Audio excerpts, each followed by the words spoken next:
of everyone present.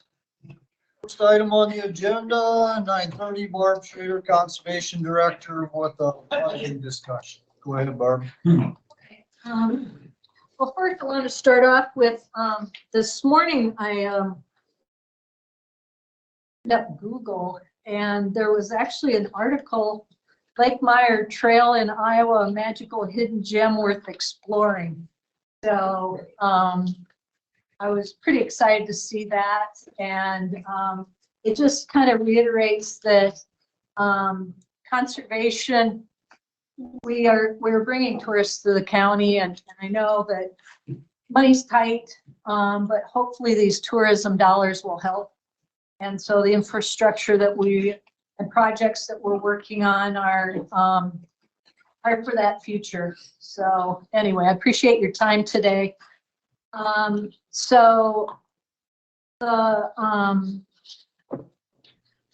have a handout that I'll pass around, and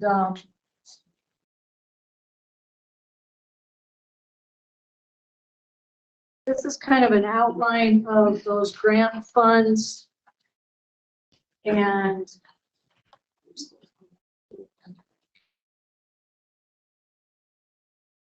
so it's the kind of the grant funds and how we are matching those.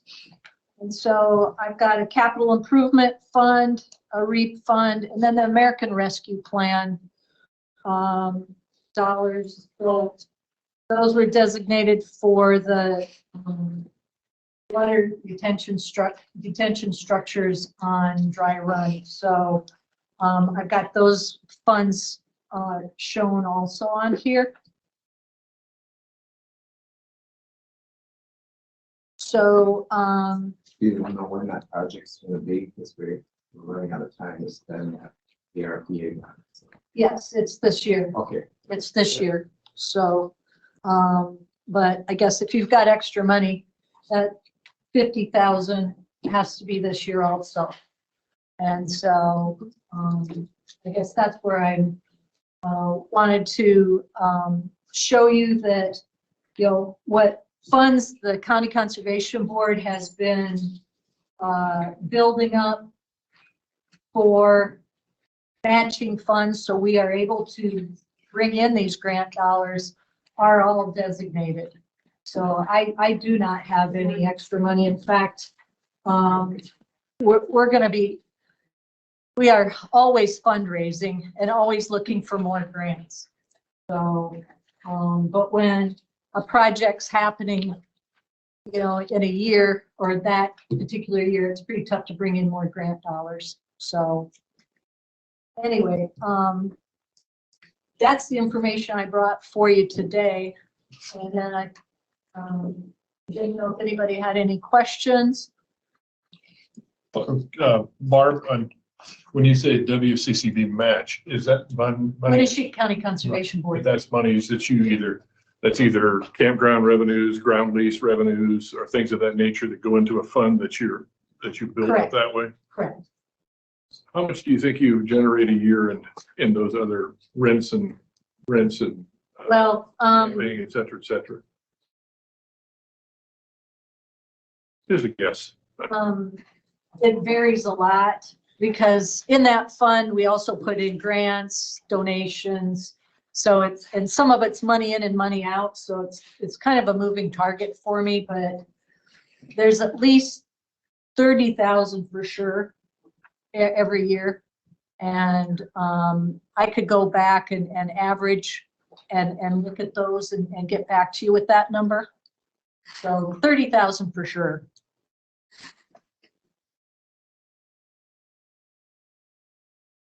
Are these all projects that are going to be this year?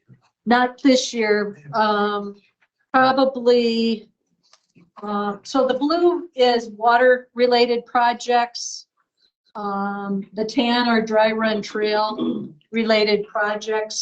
So I would say down to the last blue one, I hope to do that. If we get that grant funding, that would be yet this summer or fall. The pond outlet. The pond outlet, yes. Otherwise, the other bridges on Dry Run, we have not worked on those yet. So, So these top sections basically are for this construction. yes, And the 50,000 that the board would match on that, would you need that before the end of June, or would it be okay if it's the next budget year in July? that's fine.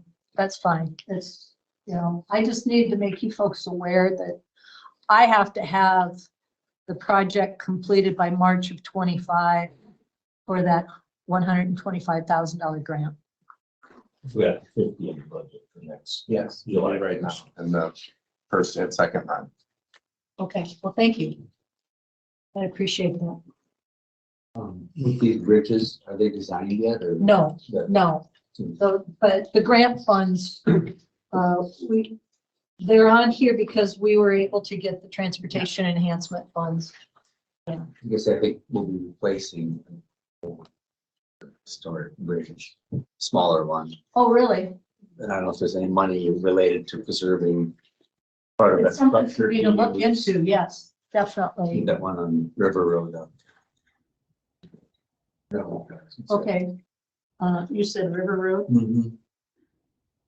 Okay, Kind of like the one from Happy Hollow. Yeah. that's up on the river. Yeah. It's a really old one. It was moved there when they replaced a bridge and canoes in the 40s, so. right. But I have a location I could use a small bridge, so that might work out well. And it's accessible. Yes. Some of these are like, Way back. well, we've got, No, well, the neat thing about this trail is you're gonna have 3.5 miles of uninterrupted trail. There's no road crossings Wow. from Decorah all the way to Town Line Road. That's great. Yeah, so that's pretty unique. Yeah. But it also makes it challenging for construction. All right, does anyone have anything else? Or you have anything else for us, Barb? No, I just wanted to provide you an outline of the grants and where our matching money is right now. And Thanks for getting all these grants into the county. That's a lot of work. yeah, well, we've got a couple more pending. We'll see. It's Great. one of those that they're getting to be more competitive. So.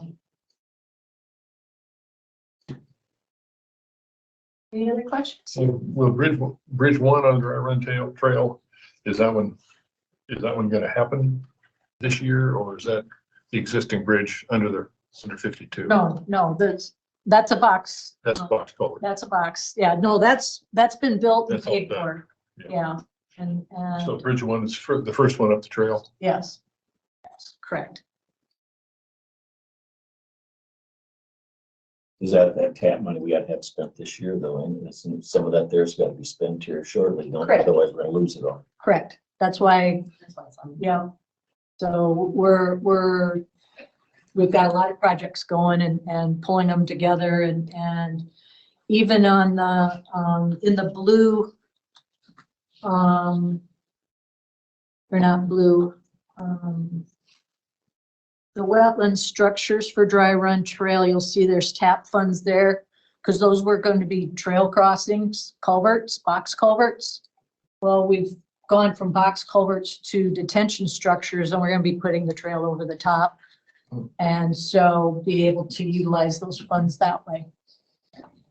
So, and by having those funds, we'll be able to do all but one of the structures that were planned and still within the budget. It's great. So both of those, the tap funds have to be used this year. Not necessarily, but they're available to use this year. And do we have an expiration date on them? I'd have to get back to you on those. You know, the DOT is pretty good at extensions if I can justify why, but we try not to. We had to reroute, and that's why some of these are kind of stacked up on us. Gave us a delay in the project, but So do we actually have easements now for the trail for its length? we've Or got still missing some? the reroute, they're being appraised right now. So, but those landowners assured us that they're gonna move forward. The boat dock at Lake Meyer, is that the one when you first come in the entrance at the bottom of the hill? Correct. Nobody could remember how old that one was, so, and it was homemade. And we were able to get a water recreation access grant, which is kind of funded with marine fuel tax. And so since boats are, utilize Lake Meyer, we were able to put in a new dock, and so it'll be the same material as all our other docks now. It's this hard plastic material. We've got a canoe launch, a handicapped accessible dock over by the dam, and then just below the campground, we have another smaller dock. Yeah, I thought those, the other one were in good shape. That's why I Yes, was- yes, yeah, but the grant came about, we were trying to be proactive before we started having to pull the old dock. It was just time to do it now. And we may take that old dock and move it over to Walden Pond and utilize it for fishing there. We'll have to put some railings on it, but it won't go to waste, but Good job. thank you for your time. Barb left a snack too. Well, I ran into Ben last week and he was at the gas station at almost the end of the day and he still hadn't had lunch, so I felt sorry for him. So there's some Snickers for you guys when you. What do we have for consent agenda? Let's see. Minute liquor license for Pinter's Gardens and Pumpkins and monthly report of the county recorder.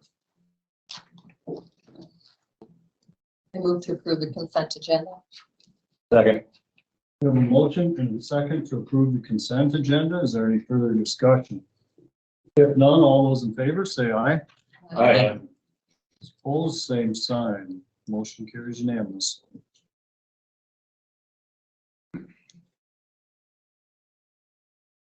That's matrix.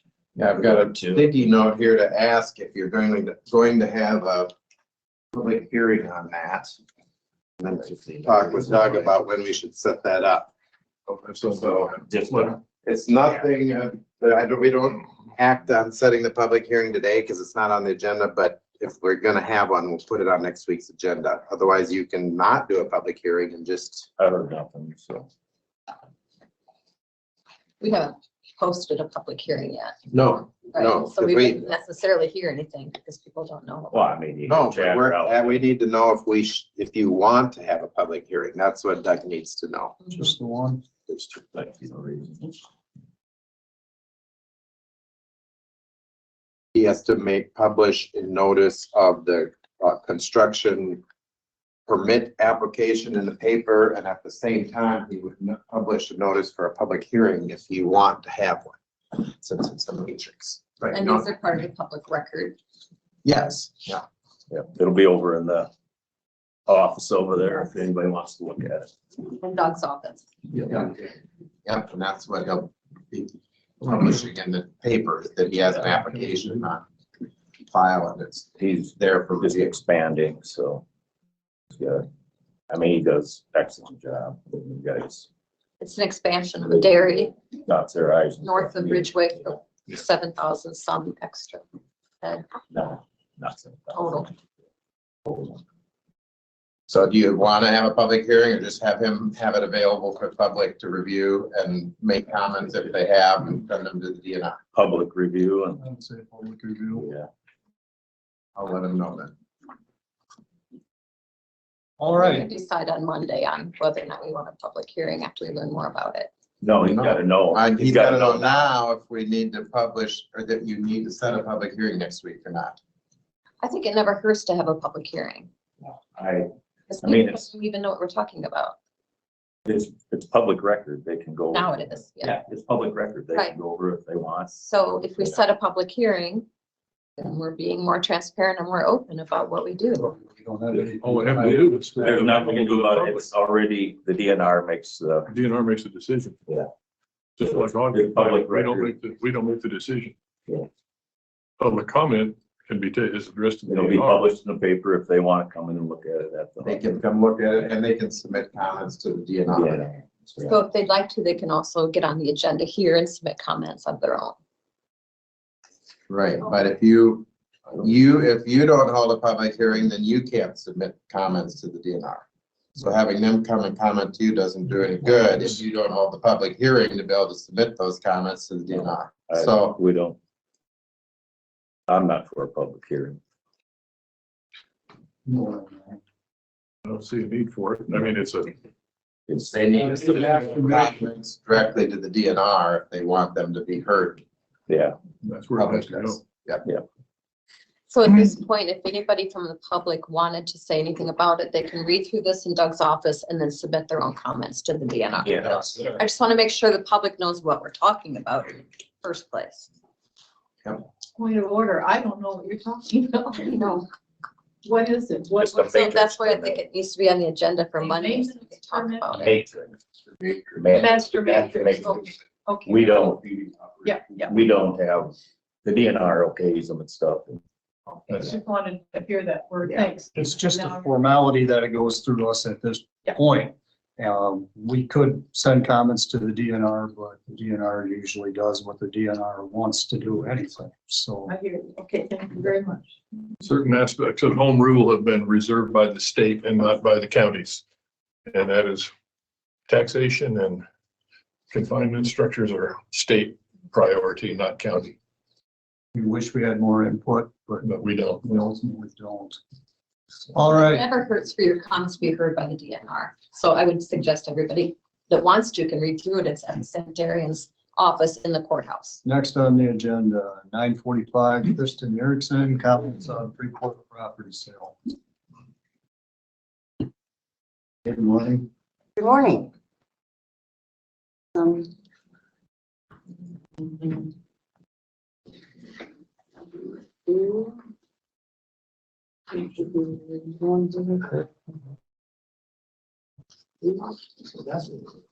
There should be one for Andy and Sandra. You want to take that out? Yep. All right. So I am here representing the Winneshiek County Citizens for Good Government. And I have a letter I'm going to read to you. Chris, can you really project loudly so people can hear you because you're back? I will try. Okay. You could, it's on the side face. Okay, sit next to Mark. You say that. Can I sit next to you? Thank you. Okay, thanks. Okay. The purpose of this letter is to publicly request specific financial information regarding the proposed sale of land in the unincorporated community of Freeport. And two, repeat the nearly unanimous widespread citizens, taxpayers' opposition to the proposed sale. But number one, you need some more information about, before you consider the sale. We rightfully expect the decision to sell this land to be made based on financial prudence that compares possible gains against possible losses. Specifically, what is the anticipated dollar amount from the sale of this land? Well, we can't open the bids before, if we decide to do it, we won't know. Well, do you have some expectation of some We- amount? Can't discuss that. They probably We- do have an expectation. We can't discuss And amounts. that's why you're right to refuse the bid if it comes in too Yeah. low. But if they say, we want this amount in a public meeting, then that Yeah. will let the people bidding know what their minimum amount to bid is. So We that- don't discuss amount. Setting the sale. Yeah. And But so that's, sometimes on bids, you do a minimum bid, like an We auction. have the right to refuse any of the bids. That's what's stated in it. Yeah. So we don't put a dollar amount in it. So you don't really know if you're gonna get anything. No, it's true. So if you do get it, what is the anticipated yearly tax revenue? Do you think that this is gonna throw off some huge tax? Probably just whatever Probably the tax not. base is. it'll be the land base, which we could probably figure out. I don't know it off the top of my head, but 4.5 acres. yeah, not a lot. And if it's used for solar field construction, that's exempt from taxation for the first 4 or 5 years.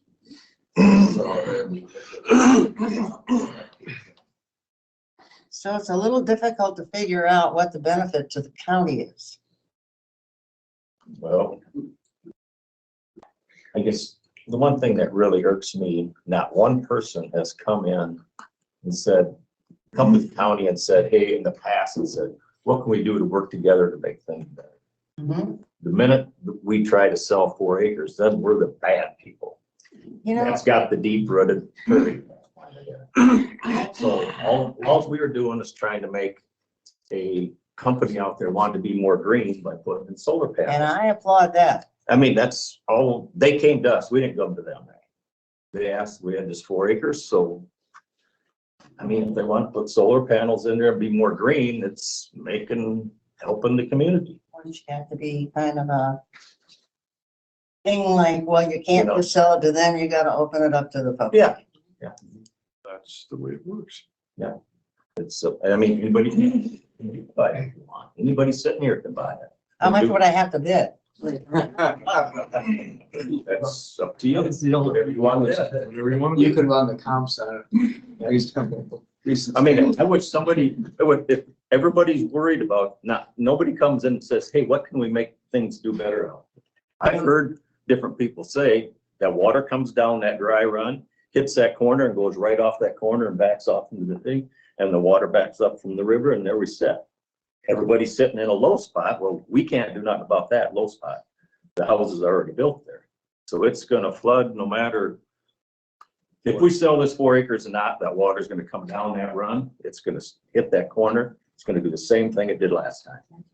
Nothing's gonna change. And if it backs up on the upper side of that culvert, on the upper side of the blacktop, it's gonna back up, run across the blacktop, go down the other side, which that's Mother Nature wins every time. And we can't predict how much it's gonna rain, when it's gonna rain or nothing. That's the law of nature is what it is. And I mean, we can't control that. The purpose of the deep-rooted plants is to mitigate the water. It's not gonna. On that 4 acres. Well, on the whole section. No, that 4 acres, it can only soak up so much water. That water and that kind of soil type out there seeps down through that sand. And it's gonna do your eyebrow. You can sit there and laugh all you want, but it's gonna go down through that sand like that. It's gonna cause your hydraulic pressure just like it did before. That soil type is the way it is. If you want to change that, you got to put a clay base in there to hold that water so it don't seep through that sand. Well, that would be ideal, but. Yes, it would. that It would isn't be there, benefit. so we can't do nothing about that sandy soil that's there. The hydraulic pressure is gonna happen no matter what happens. You It's know, gonna seep through that sandy, it's gonna do it every time. this is so good. This is the first time we've had a conversation Yep. about what you guys are thinking. Yep. You And know, we can't stop that. I've been to boards where they present what they want to do rather than say, this is what we're gonna do, and then people hear about it and go, what?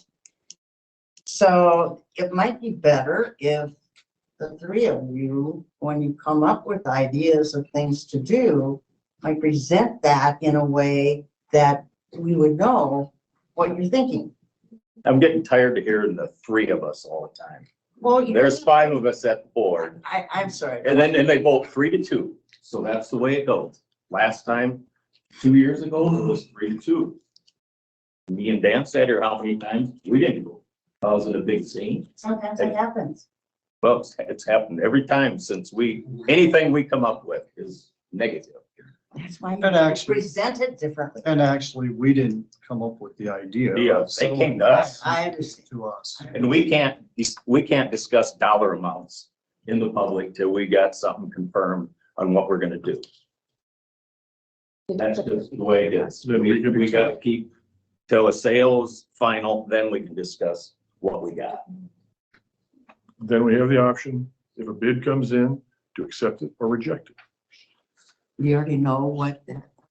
These are steel Be a bids. steel bid. We have no idea. We don't know what they're bidding. We don't know have who no has idea. bid, We and we don't can't, know how much they bid. And they can bid on each parcel separately. yes, they can. I mean, who wants We to have do triangular things? We don't know. We don't do it. Maybe you do. I don't know. But there are sealed bids that we have no access to and we cannot. That Open them becomes a up. conflict of interest. I wonder if I should just go ahead and read the rest of the letter. You can. Entirely up to you. So Your you- time. Maybe I will. So what we want to know is how do these costs and anticipated revenue compare to the potential losses to the area property owners in Freeport, which aren't covered by flood insurance, and now maybe they will be. And the financial liability borne by the county and the taxpayers if the land is developed. And in the event of another flood event, and I think you just covered this, the county is found liable for subsequent property damage, legal fees, court costs borne by both parties. The recovery cost to the county from the 2016 flood was estimated at approximately $2.5 million. That's a lot. And that doesn't include the hundreds of thousands of dollars in the personal property damage suffered by Freeport residents. The cost of seed used by the county to seed and plant that ground in 2018 and 2019, and forgive me, there was a typo here. It's really $7,290. County didn't pay that much, so. Yes. Yeah, that was the county's cost. It cost more than that, actually, but we got grants. This was carefully chosen plantings with long roots designed to maximize water absorption during high rainfall events in order to reduce the amount of impacts to area residents and businesses. That's what we call- Question for you. Yeah. Excuse me. How much land do you think drains into that dry run? How many acres of land above the old stage? Well, the bluff to the east is like 1,100 feet. Yep. The one to the south, So it goes all the way up the top of that bluff and probably even some off the top. I think I've heard that being said.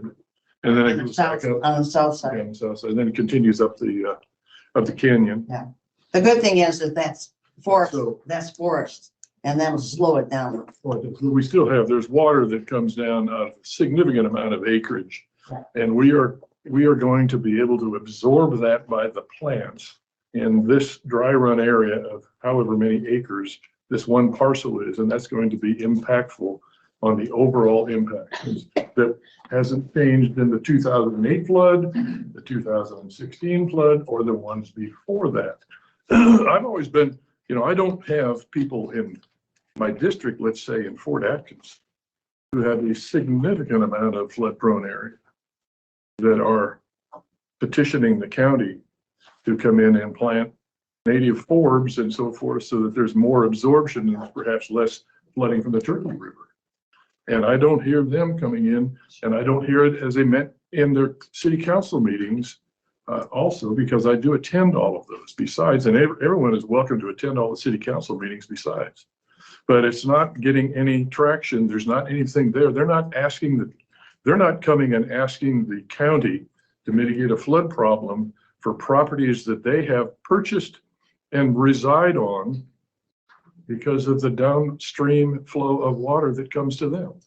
But yet we have people here, your objection is, I bought my home in a floodplain area, and if the county changes something on 4.5 acres, as you have said, it's going to significantly impact you, and it becomes the county's liability because a property that has been zoned manufacturing for decades but didn't get sold for whatever reason by whatever board in the past is now the keynote issue of why Freeport floods. And I find that difficult with backwater and sewage that came into your basements and so forth because of no check valves and things of that nature. So I think there's a lot of mitigation that becomes a property owner's expense. I know that We're not asking you to plant anything. We're asking you to save the plants. there's a portion of that isn't going to be changed because it's only going to be if that particular buyer that caused this to come to the forefront and ask for that land to be used so they could accommodate their business is going to plant. They're going to plant solar panels on steel posts above 1 foot above the flood line that DNR, if they approve the plan, anybody that buys that is going to be subject to a DNR approval process. And all of that is their risk also if they even purchase the property. Right. So I don't see what the major issue is. The issue is the piece that is not flood prone. Excuse me? Yeah, there's a piece that is not in the flood fringe area of that parcel. Which we, I just heard you talking about stormwater runoff coming from the bluffs and from all that whole area. It impacts that. So I don't care about the fringe thing. I care about the amount of stormwater that's coming down that. That's right. So part of it's in that, and that's all going to be that's all the DNR's purview. We set and have zoning requirements for what happens in a flood fringe area. But it takes, if you heard Tony Phillips speak again last week on that issue, there is a 2-part process. Someone comes in and makes an application, and then they have to make an application to the DNR. The DNR reviews it, makes the recommendations, and then we as the county do what the DNR says. We don't have the purview over what's going to be there. We could go beyond what the DNR says. That's allowed by state code. But that process is already all in place. So what you're saying is that whether or not you sell this land, the DNR is in charge? I didn't say that. I said that if the land is sold and someone wants to do something with it, there is a process in place that is reviewed by the DNR. And the county is responsible to come to and meet the standards that the DNR places on that piece of property or that application. So they could be stopped from doing anything? They could be. That's the risk of a property owner. No, Winneshiek can stop it from being sold, yes. I'm sorry. There's lots of solutions to this, one of which is the county can say it's not for sale. Leave it alone, leave it in flood mitigation, and hope that it's helping in any way we can. It is gonna flood out there again, but why make it worse? Why take that chance? That's what they're saying. Because it wasn't until 2018 and 19 that the plans were even planned. So we don't really know, do we? That's a valid statement. But we do know that the plants have a limited amount of capacity to impact the change because of the soil type, like Supervisor Vic just explained. Doesn't change the hydraulic pressure. The soil type, the plants were chosen because of the soil type. well, we're falling way. One thing I do want to state though, when I see this. Yeah. Is that I did not attend that January 4th meeting. I had a prior engagement scheduled before this was scheduled. And after the meeting, I called Shirley to see how the meeting went. So it's not that I'm not concerned, just to throw that out there. Well, we were asked, but I didn't say that, but Well, it's in here. I see that. I see that. I know it's in there. I know so. I am going to not take any more of your time. I really appreciate your talking about this.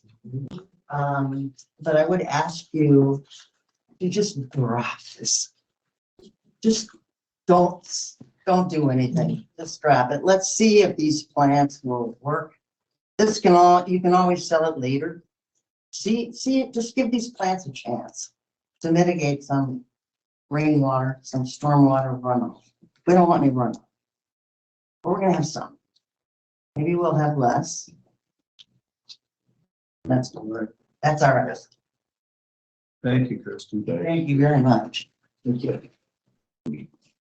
Next on the agenda, Michael Kueny, County Engineer, Road Department updates. Good morning, Michael. Sure.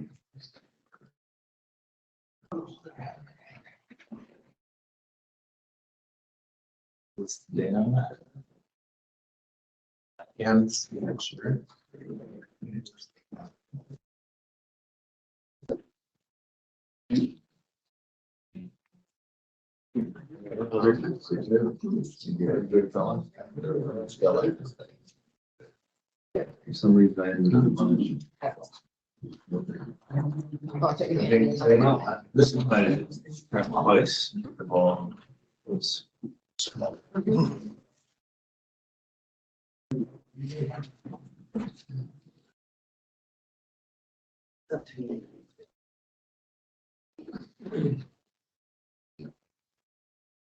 Thanks for waiting. Thank you, Kristin.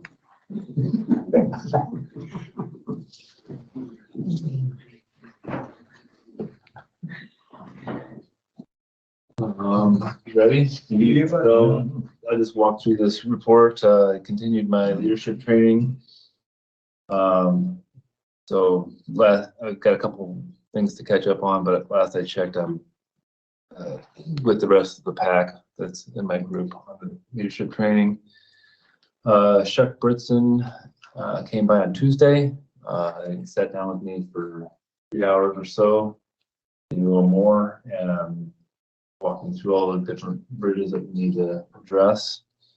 I guess not all of them, but ones they were most concerned with. And then we kind of work on what it is they're going to be doing in March of this year. There was DOT funding training on Wednesday and Thursday that I attended with the rest of our assistants. Then the formal DOT county engineer training occurred here in this annex on Friday.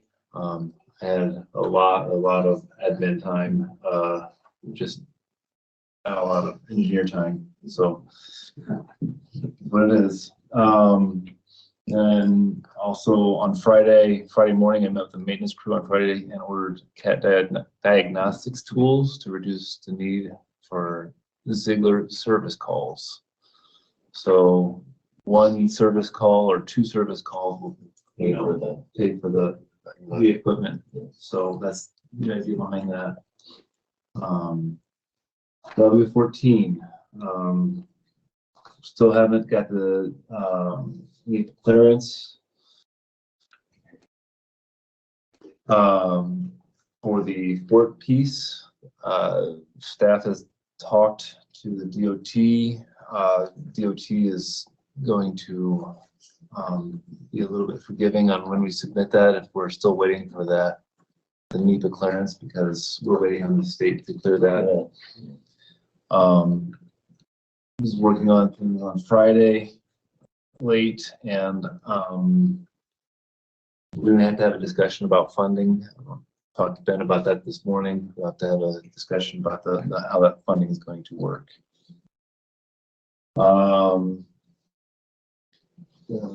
Every week, several new citizens come to request something.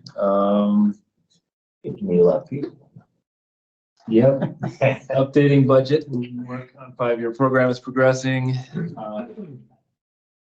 That's going to be part of, going to have some funding discussions, and that'll be updated again. And then lastly, when I got back from my training, was made aware of an incident involving county property damage. And investigating, an investigation going on, as far as that's concerned. So, any questions? The vandalism deal? No, it appears to be an accident, with one of the workers, so. Because personnel matter, It's a personnel matter, yeah. like we discussed. On that cat diagnostic tools, are those, was there cost update every year on that also? Yeah, I got the, let me look, it's just because. Oh, I brought it with me. Stuff too.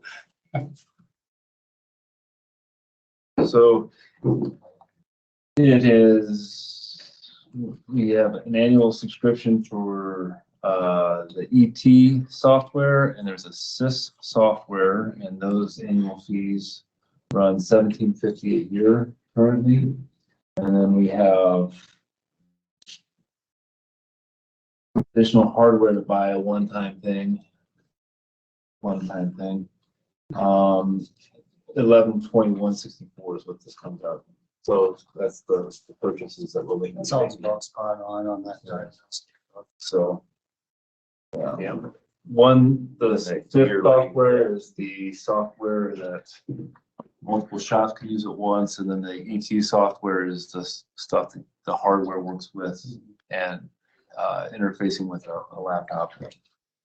So. It's a good idea, being the majority of the quotes, cat anyway. Yeah. CAT, and then I was talking to, at the conference on Friday, I was talking, the Clayton County engineer has a more universal piece that doesn't do as much stuff as the vendor specific. So it would be CAT and perhaps Deere. I haven't looked into the Deere portion yet, so. But you could use the same laptop. Yeah, it would be Put chip in for deer. I would imagine, so it's just a program within some kind of Windows-based system. Yeah, you needed them, otherwise you can't. Get it done. Well, yeah, otherwise you're calling Ziegler's. Every time, yeah. Yep. So, any other questions? I have one.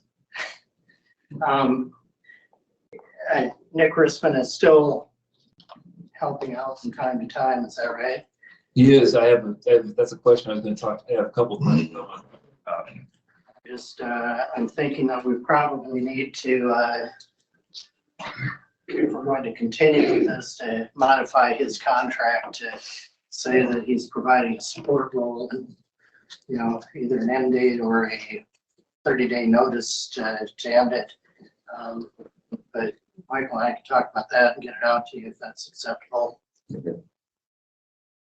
That's on my to-do list, but I haven't got around to that last week, so.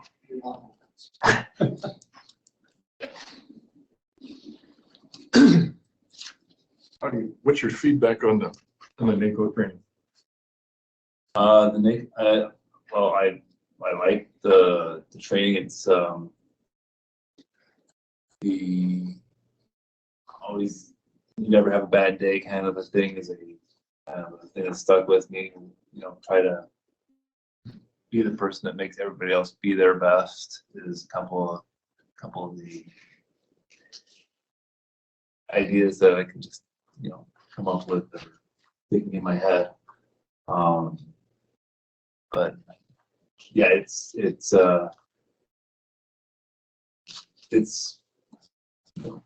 know, an hour a day, maybe not quite an hour a day, that I'm spending having it go off in the background and looking at stuff. So it's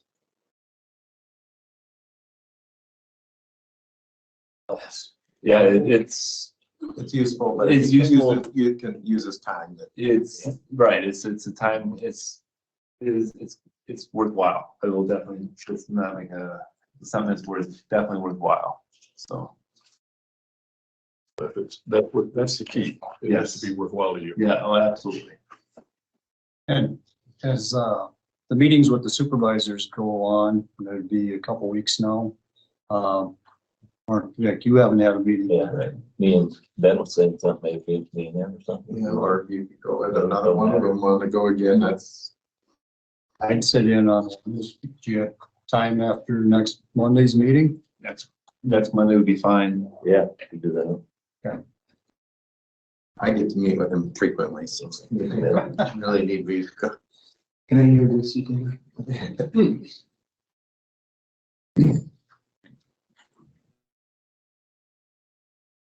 Okay. I was gonna say, meeting with Barb, conservation was fine. There's 3 bridges that are still on the trail we're gonna do. And I suggested maybe checking into the bridge that we're gonna replace to the residents on River Road. Okay. If they could possibly find money to be able to reuse that somehow. Reuse the existing bridge. Yeah, we'll be replacing there. So I think she's gonna get a hold of you. Okay. Just as like a park or something like that. Yeah, On a on a bike. trail. Bike and walking trail. They've done it before. Yep, I've seen them. We did the Happy Hollow.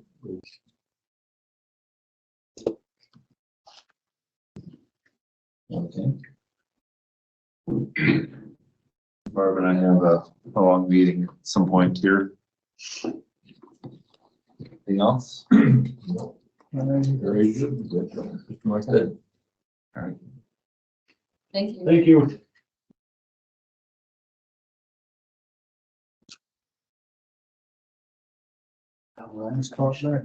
Yes.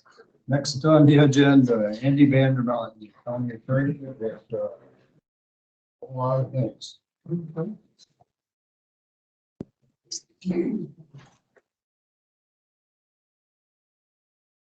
Just a copy. Yeah, she asked me to give you a copy.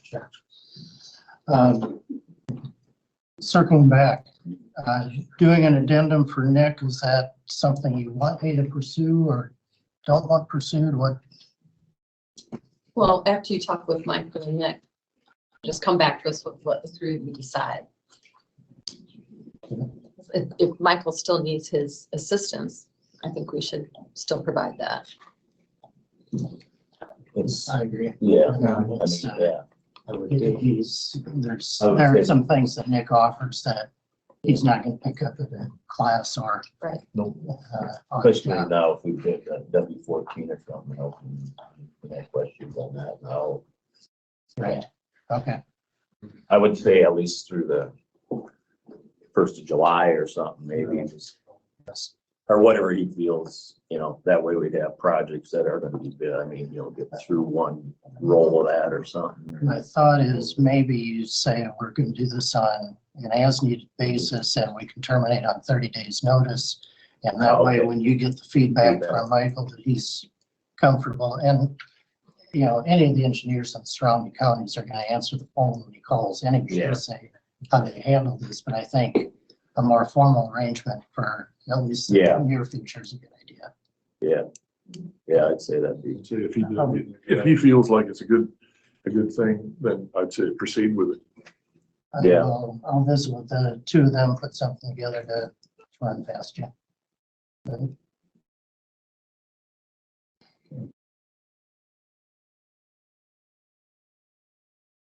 What do you want to go to next? Well, I'm just gonna ask a quick question before I forget it. Anything new on that 360? The appeal. By the way, no. infringement. No, council's been retained. There hasn't been any discussions or anything like that that have been formal. It's in litigation. It's a slow process, let's face it. Okay.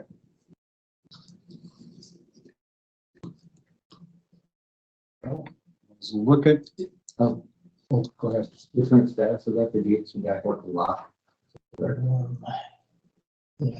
supposed to be, yes. I believe the gates went up shortly after the lawsuit got filed again. And they got moved to the end where they were supposed to be instead of back on the driveway area. Supposed to be locked. They are supposed to be locked.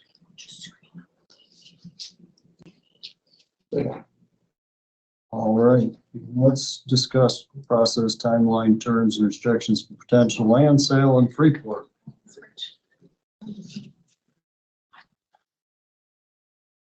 Could you speak up a little bit, please? We can't hear the discussion. If Amy would turn as chair, maybe that'd be easier for us to hear. Thank you. Appreciate it. Well, I think where we were at the last time when we were discussing the potential sale of the land in Freeport, we were coming to a consensus that we would make the entire parcel that we would be offering for sale with the flood restrictions, that the rest of where the floodplain restrictions would carry over into the full parcel. Is that where we were?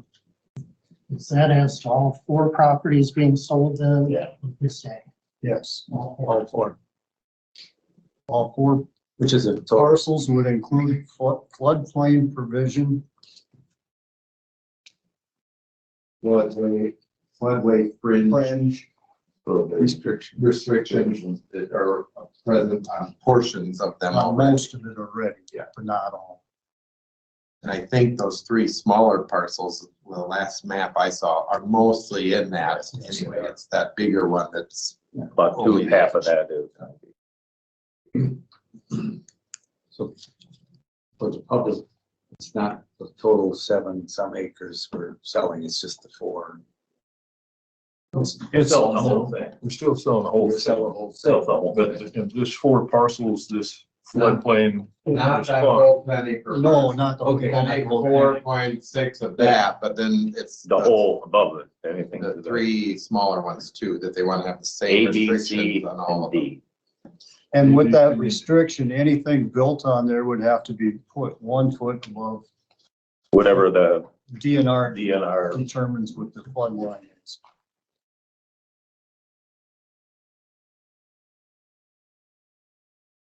But So with that restriction or with that ordinance in place, somebody could still come in and put fill in there to create construction 1 foot above the floodplain elevation.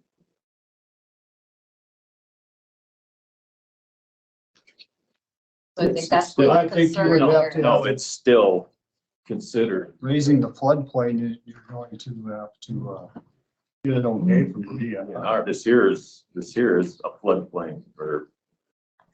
I think the way I remember that, and I'm not an expert, but the way I remembered when Tony read that last week, that any fill placed in the area had to not affect flooding on other areas. Couldn't Yeah, disturb anything else. Yes, so if they determined that the fill would make it flood more somewhere else, then it wouldn't be allowed.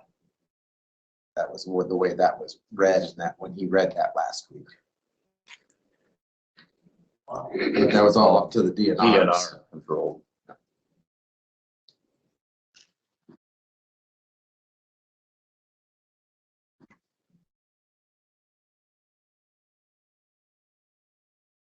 So all new or substantially improved residential structures shall have the lowest floor, including the basement, elevated a minimum of 1 foot above the base level.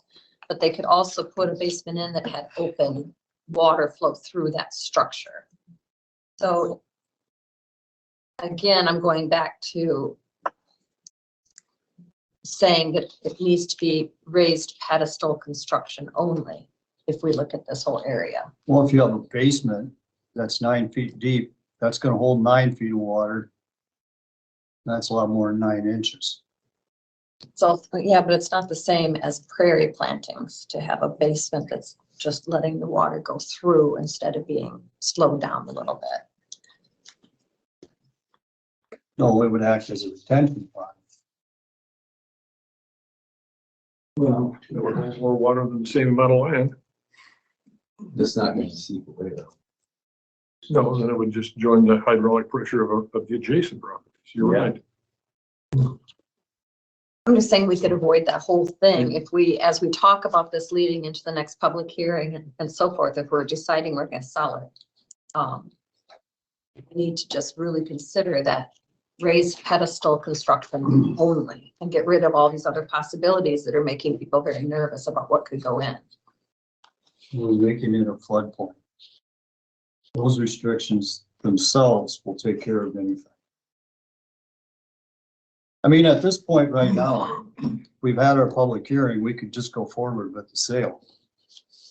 I'm offering to back up and put floodplain restrictions on all of that parcel. You don't need another public hearing. I understand that.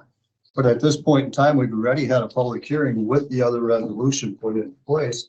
We could move forward and ask for bids.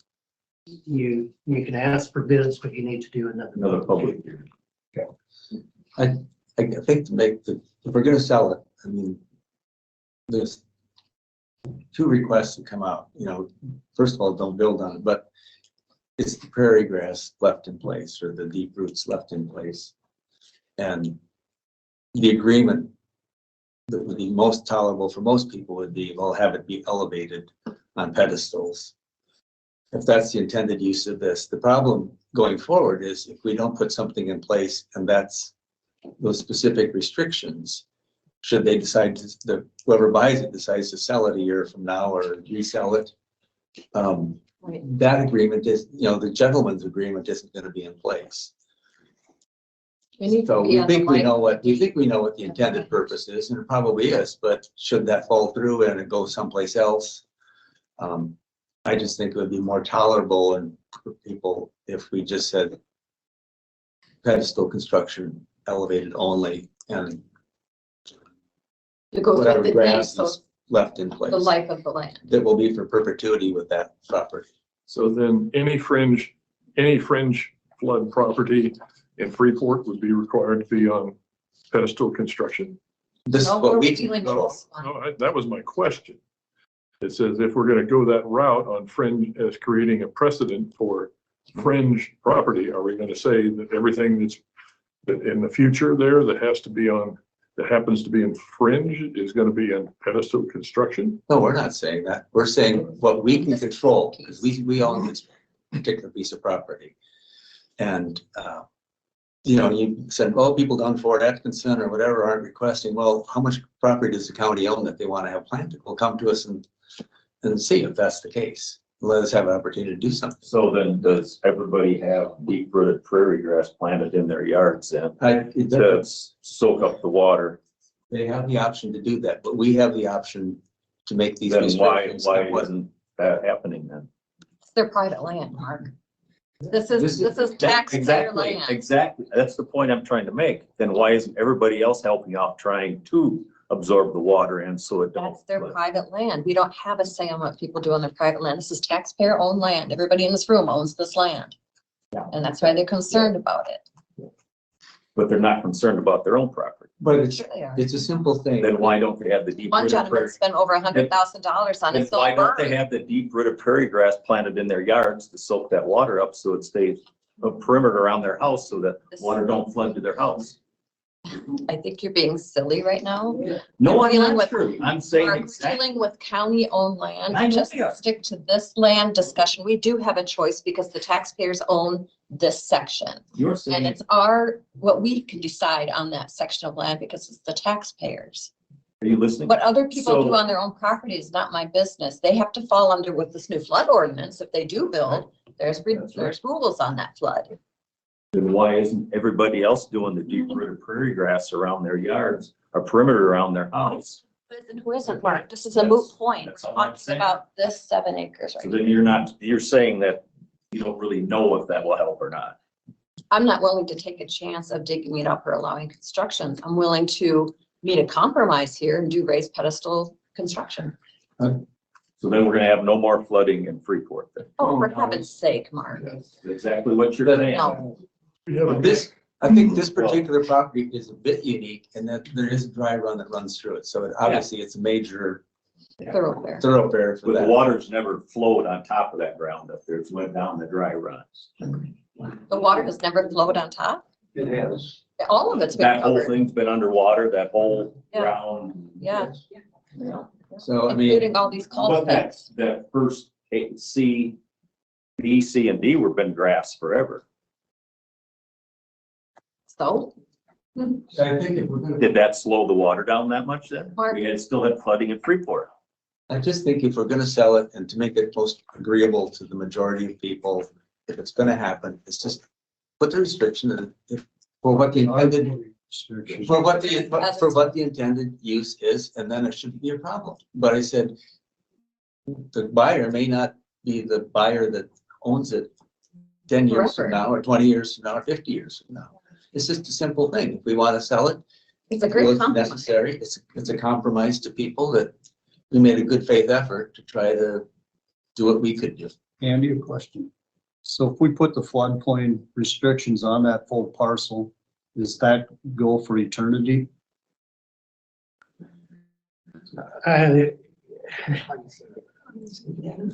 Unless the ordinance isn't repealed at some point, I would say. I mean, we can draft it so that it has, that it becomes a restrictive covenant in addition to the ordinance itself. So yes,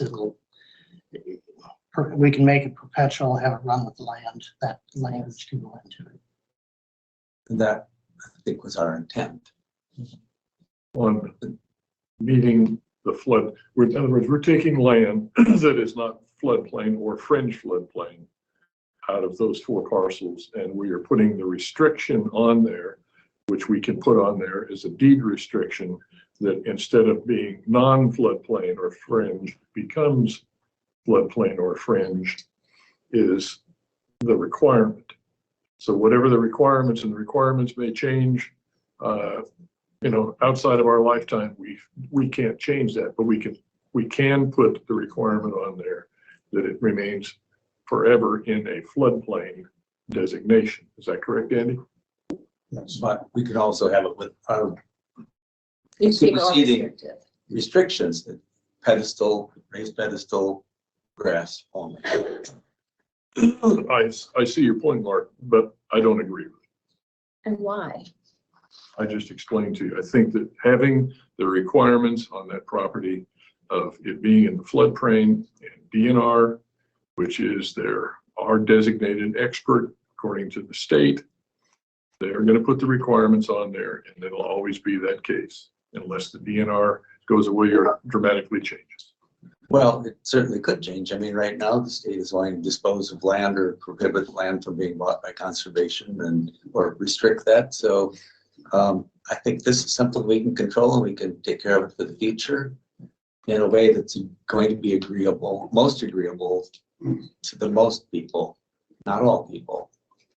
You're never gonna have everybody agree. No, never.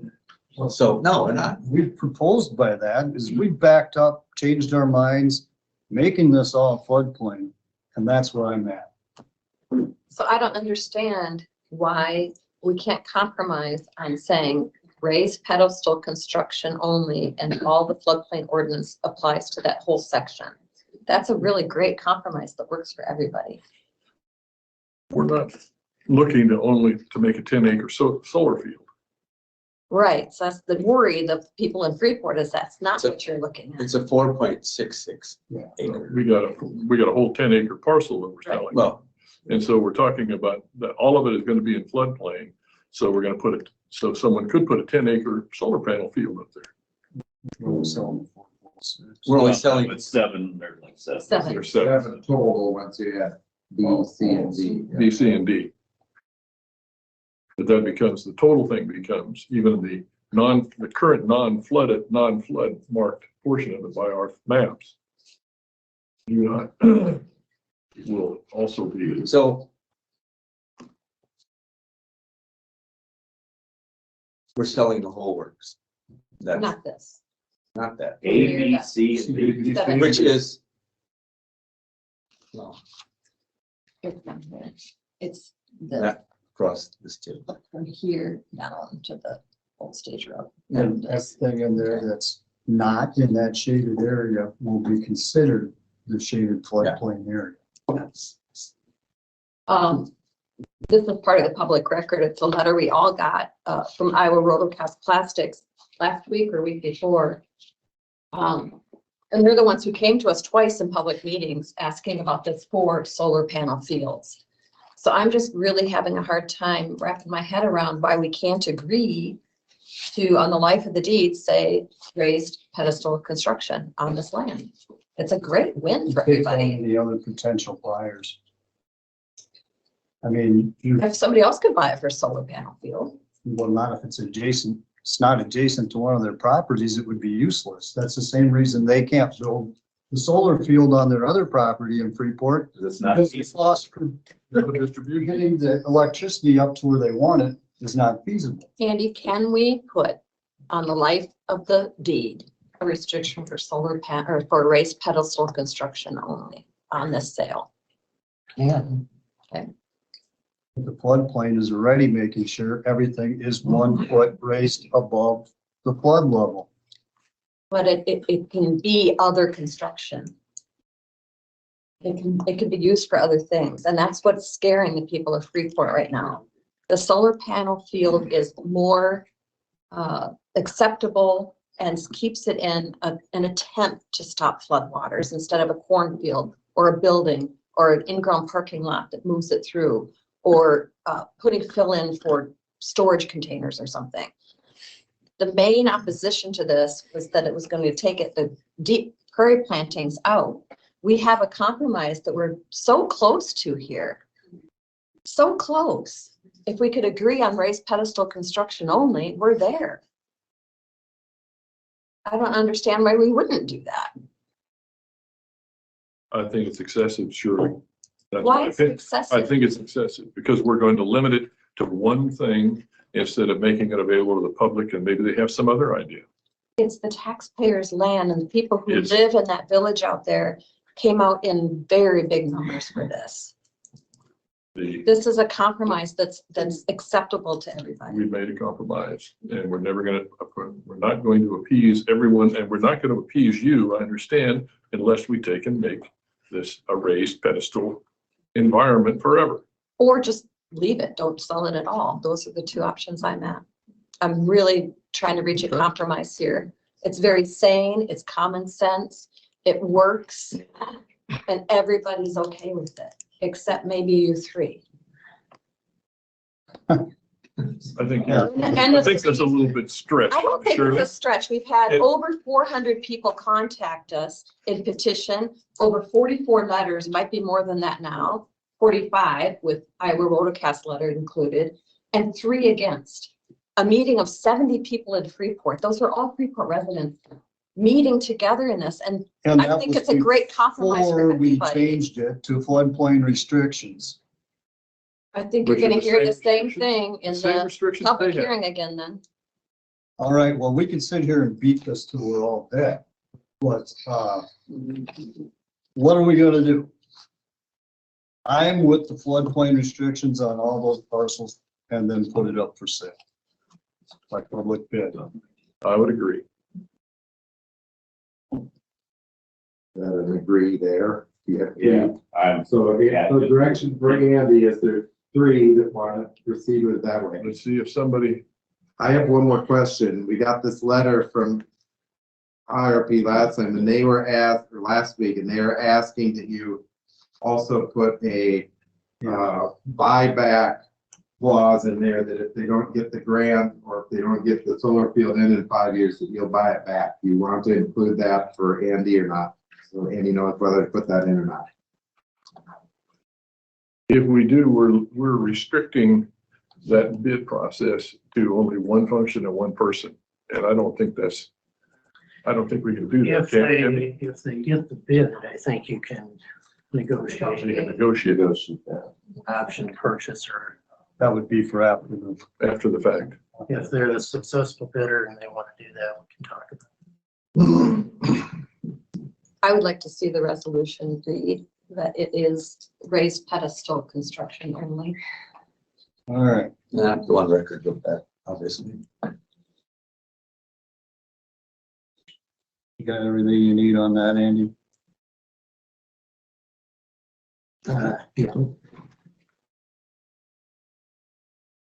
So then next Monday on the agenda, how this will go is that we'll be looking at a resolution that does not include raised pedestal only, and we're back to square one with the public. That's what I'm hearing through Okay. you tell me. Yep, that's But- We're unfortunate. scheduling a public hearing next week, theoretically. And it will be all floodplain restriction on all parcels. Yes. So But right now, for next week, all you'll be doing is setting the public hearing and potentially, if you want to, in that same document, set the bidding. Like you did last. The question, I guess, Andy, is if we sell this property and there is future flooding, would the county be at all liable? I don't think so. I think under the state unity provisions, you wouldn't be. That's what I thought. I'd like to state again that we have an option here, and I am beating the dead horse. Just forewarning, I'm gonna beat this horse a lot. We have a really good compromise worked out. If we could just agree on this around the table, it would do a lot of good for this I community. think we came to a. We've already come to that. We've already come to that point, certainly. You can continue to say that, but it's not gonna change. It's not, you're not changing That's my mind. unfortunate. It may, I agree. Your suggestion is unfortunate. Well, this is a difference of opinions. This is gonna stop. Yep. Next up, review act on RFPs for human resource consultants. So you have four responses to that RFP. If you have questions, try to answer them. I have a recommendation for you. I think three of them are very doable. Hawkins and Heber and Lynch Dallas are as close to each other as in terms of hourly rates as any. I have not worked with their people on HR stuff. Hawkins and Heber, I have not. Lynch Dallas, I have.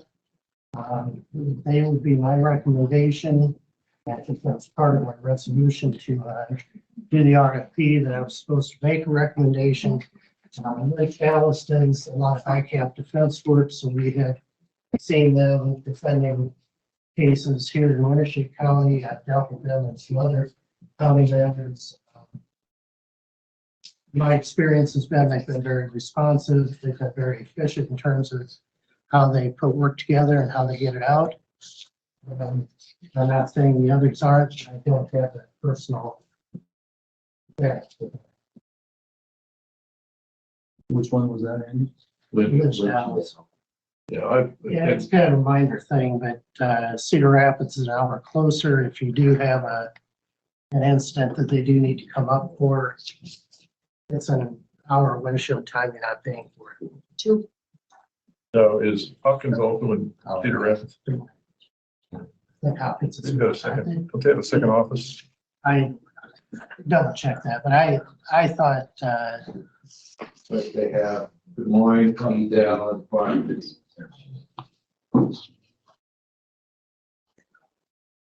Yeah, I've attended a few seminars that Hopkins did for ISAC. And they were both good educational seminars. That's all, that's my only contact. So your recommendation would be, I'd recommend Lynch Dallas. Quite honestly, you're not going to go wrong with any of these. I'm familiar with their work. I'm comfortable working with them. And I think you're not locked in forever. If you get down the road a year and you think, maybe when we did this, you can do that. And based on my experience with them, I think they would do a good job for the county. My two comments would be, and I don't really care which one you pick, we use Denton's right now we have them working on Fatima's uh, permanent resident status and H-1B visa stuff. So they are currently working for us. Not that that affects your answer one way or the other. And Allers and Kueny have done a lot of presentations at auditors meetings that I've found helpful, so. And I'm not saying that any of them Right. should be off the table. Devon's hourly is a little, I mean, even if you're very efficient in what you do, that 125 an hour is hard to make up. If we talked about doing, for example, having him take a look at the policy manual.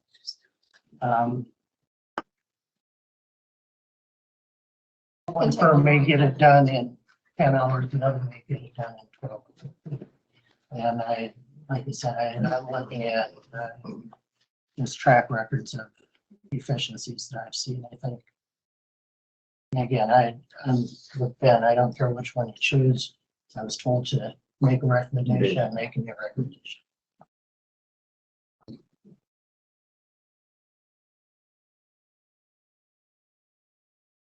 I'd be comfortable with Lynch Dallas after reading the three.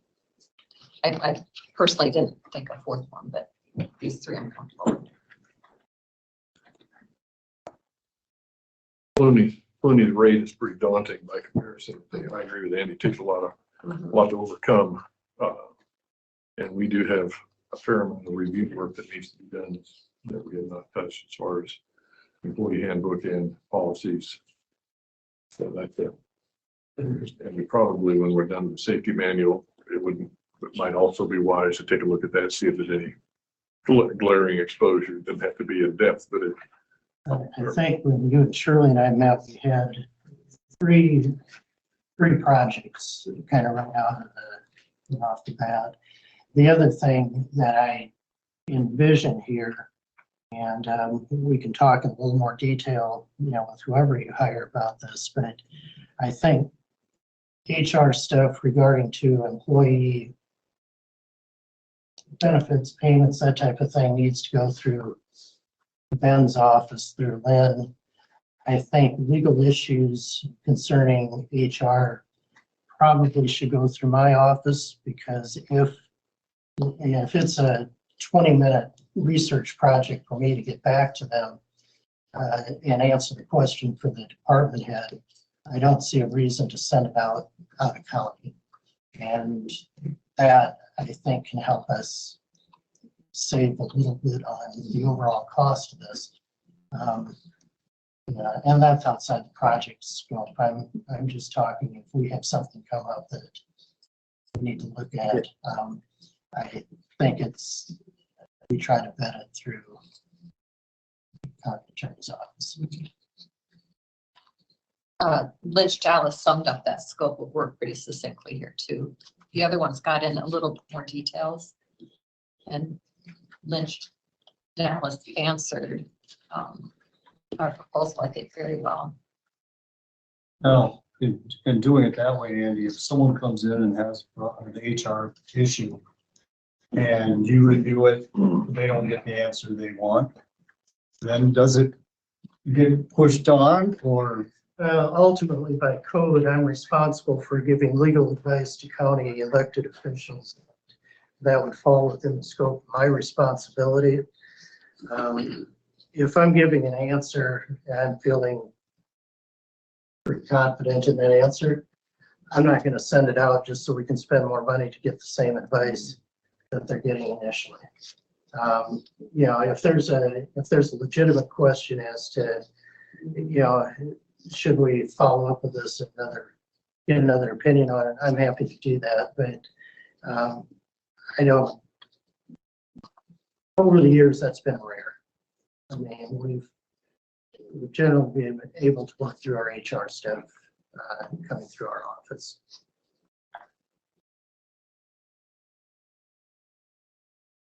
and our end goal is still going to be eventually getting to a point where we can have a dedicated HR person as a part of our staff. And I think that's, I think working with this outside firm with that goal in mind is may help move the needle toward that. Yeah, that's part of what we discussed, Shirley and I discussed with Andy as being a viable thing, because we do definitely, we have enough employee headcount of FTEs that we need to have somebody that we've got available to take some of that pressure off, because obviously Andy's got a lot of other schedules and he can't be the HR director. Thank you. I don't think the court would be appreciative of you having to not show up for something of that type. Well, I'm very comfortable taking Andy's recommendation. I mean, he knows better than I. So it should be Lynch Dallas. Is that a motion? I would motion we go with Lynch Dallas. That's based on recommendation from our county attorney. Second. We have a motion and a second to go with Lynch Dallas for human resource consultants. Is there any further discussion? If none, all those in favor say aye. Aye. Those opposed, same sign. Two carried unanimously. I'll send a brief email just notifying them of your motion today. Let me contact him. Okay. I think what we'll get is an engagement letter that we prepare. I'll just hear that. So, but the other three, can I tell them you send them an email to say they decided to go with a different, That's fine. okay. And I'll let them know, because I did tell them, keep them apprised with the timeline. And you're welcome to contact Lynch Dallas too. I just want to make sure that we get the paperwork that we need to get this. Right. Yeah, no, that's what I was gonna say, is mine would be informal, let them know you would do the formal paperwork. Next, discuss and possible action on cattle on the roadway issue. So we've gone through this before, at least from one of these sites. And fencing got replaced.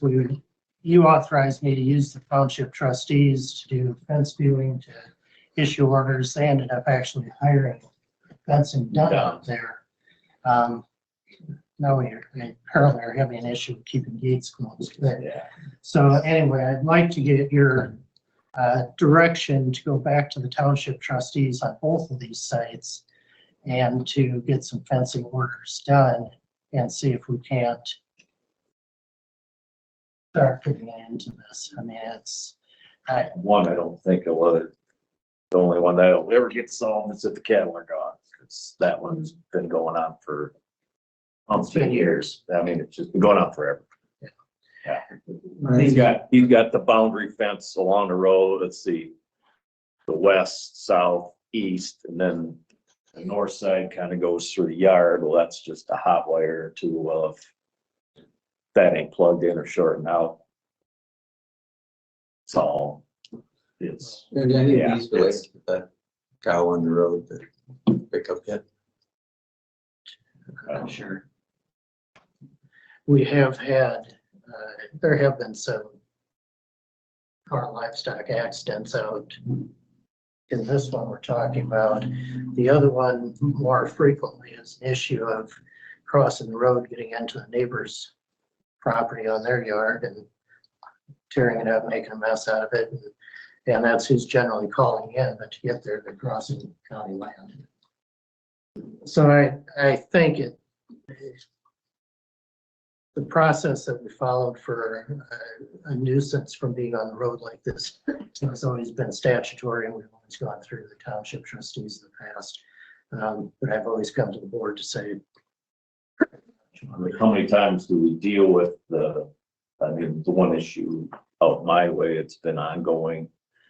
How many times do we deal with it before you say enough is enough, or where? our dealing with it still has to follow the code. So do you want a motion on that? I would like that, yes.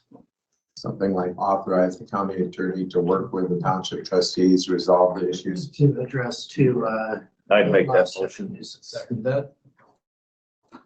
We have a motion and a second to authorize Andy to work with the trustees regarding this cattle on the roadway issue. Is there any further discussion?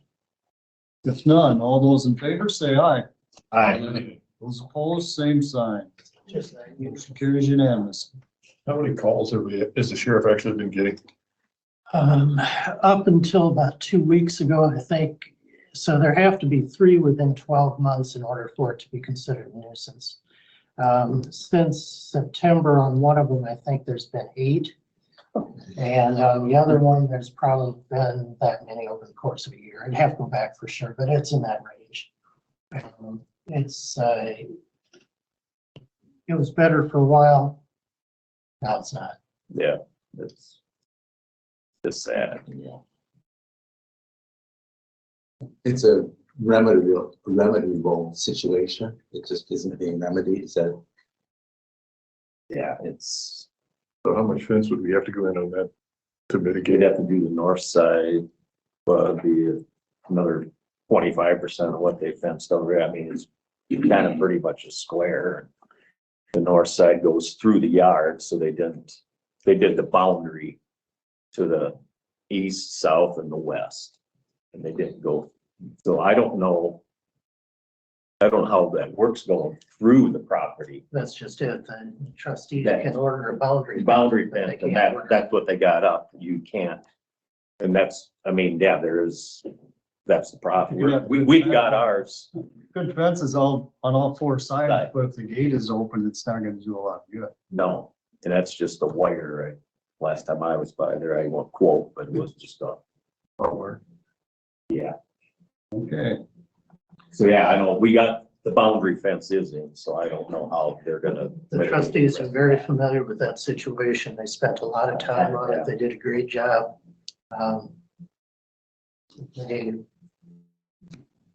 will pursue it. The only other way, you gotta fence the whole, it's probably an 80 on that side. I mean, then you're talking a lot of money. I mean, yeah, you're talking huge then, and if you could fence the whole 80 and put 1 gate, but then that don't solve the issue. That's not our problem of the guy renting the other cropland. They're in there all the time too. I mean, I've heard this, heard the whole 10 times over. I know the remedy for it, but we can't. It'd be remove the cat. I mean, just. But there's no policy and procedures in place to make that happen. We can't. If they are on the road, there is a procedure that we could take custody. Of just the one on the road. Those that are on the road.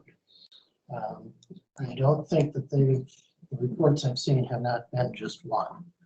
But you need to be prepared to find a place to house them, pay for the. Yeah, that's. Care and maintenance of the livestock. It's. That's the county's tax. That's taxpayer dollar there. Till then, you gotta go through a whole legal issue, a court hearing, don't you? That's what I'm asking. They What, even sell them or not. what would be a stronger step here? There is nothing. I think those are your 2 avenues. Or fencing. If we put in the fencing, we pay for the fencing, then it becomes a lien against. But that's just the boundary fence, so. It gets taxed against, it gets added to the property tax as you paid as. We can't go through the property. We do and the the 3 boundary. sides already up there. Yeah, the 3 sides already were done. So we can't do there's nothing. Through the property that's the legal. I don't know that we can, I don't think that we can put that in, but the trustees may be able to do. convince the owner to put it in. Mom is more receptive than son. Yeah, oh yeah. And the And the sad trustees. thing, she's on the hook for it. It ain't the son, it's the mom, and she could, somebody hits one of them, they could own the farm. Does the adjoining landowner on that side have his or her half of the fence in good shape? Because usually you're splitting that. Well, that to the east side or west side's gravel, south side's gravel, then it just goes down probably 1,000 feet maybe down through to where the yard fence ends. That's what they put in on the east side. It's just kind of the yard fence, and the rest of the fence is, nobody's got cattle on the others on the east side of their boundary fence down through the whole rest. Yeah, that's what I'm saying. What Yeah. the pad fence is, the adjoining, there's a different landowner adjacent. In which legally, They would have to. if pay you for face that the fence the trustees put in was the prior owner, because if you're facing your fence, right half is yours. Yes. And that fence they put in would, I don't know how that, if they made that previous landowner. Right-hand rule is a rule of thumb. It's not. It's, The trustees can force, oh, okay. they can issue an order saying you're going to be responsible for this fence that you have. And this is my understanding is this is more of a feedlot situation than it is somebody having them out.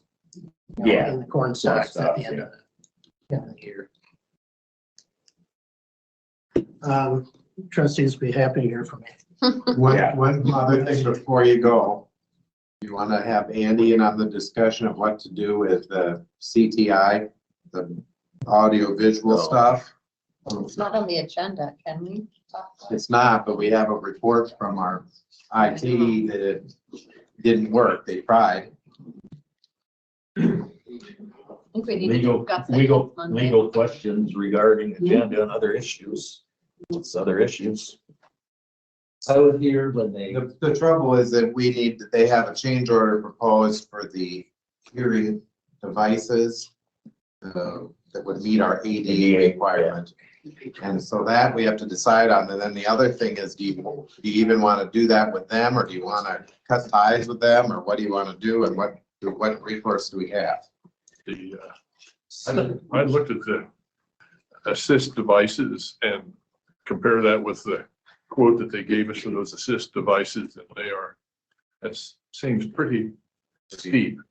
Is that, That was a $5,000 plus quote for 4 devices, and a commercial device that's ADA approved it's routinely found for the 1,500 to 2,000 range.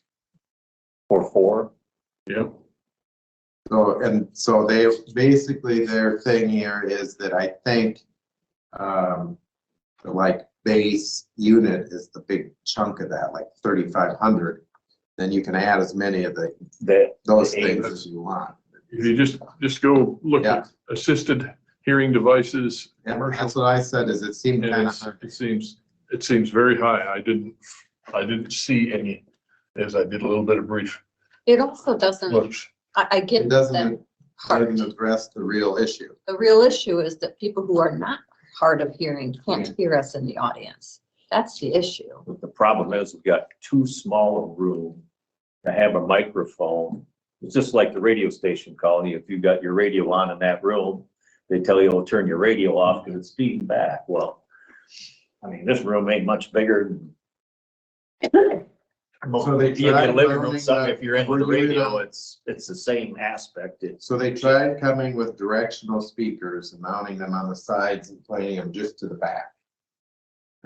They did that last week as a attempt to fix the issue, and it didn't work. I was here, and it really only made it worse. The speakers were the size of a candy bar. Well, they're this big. And then they said, well, we're using the ones in the ceiling. It's like, well, I said, why don't we just forget about the ceiling and put regular smaller speakers facing down into the back there?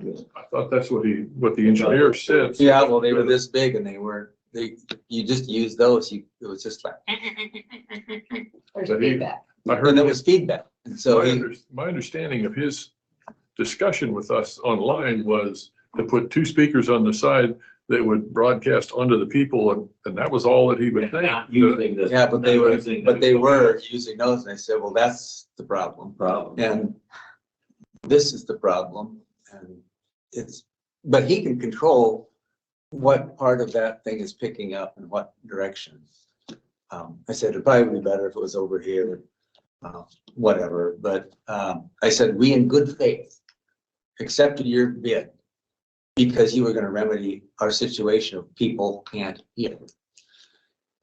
He said, well, if we don't use the ceiling speakers, well, then you can't hear people online. And I'm going like, well, we can use the TVs for hearing people online. That's what we were doing before, and it worked fine.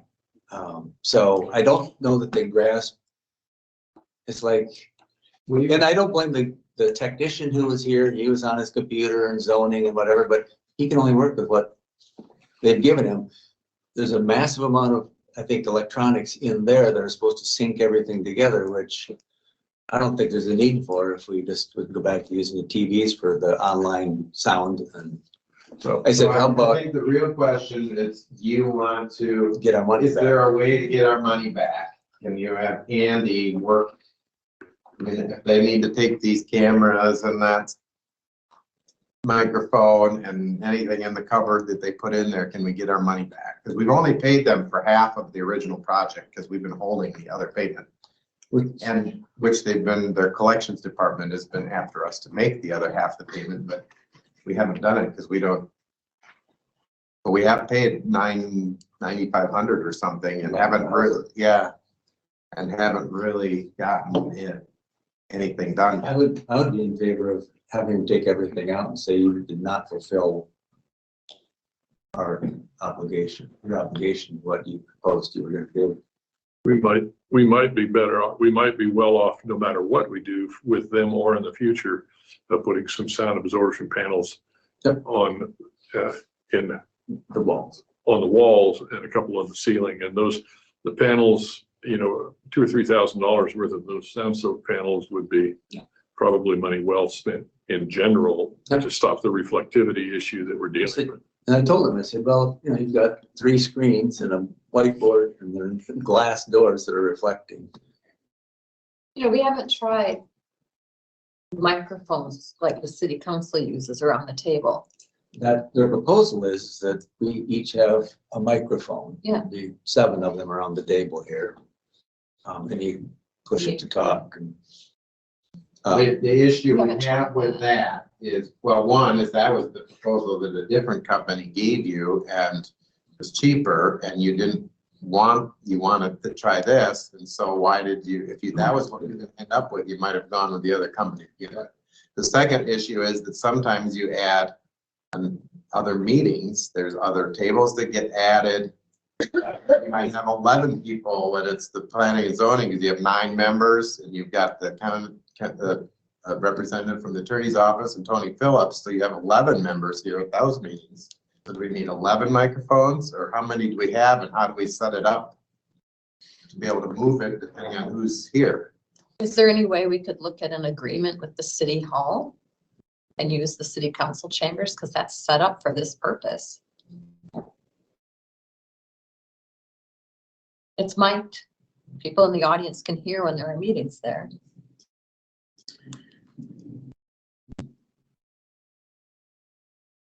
You're battling a lot of scheduling issues, it seems to me, maybe Yeah. not as much for your meetings, but others. I mean, and this gets used for public space quite a bit. Yeah, I think you're better off looking for a solution that fits you. I tend to think 2 speakers back there, some sound absorption on the walls. We don't need to hear speakers up, have speakers up here and more potentially this, or just even 2 mics on the table that were less sensitive. we also haven't tried facing the audience. I mean, it could be very simple just to move the tables and face our audience in a better way, in a U around this table faced that way. And then our voices project that way instead of within ourselves. And then you can still do the online through these cameras. We've never tried it. That'd be really cheap. Well, except for it doesn't meet the need of other meetings like Ben was just Well, they can talking move the about. table. Well, you're not gonna sit and keep moving tables. You got wires and cords. You just can't.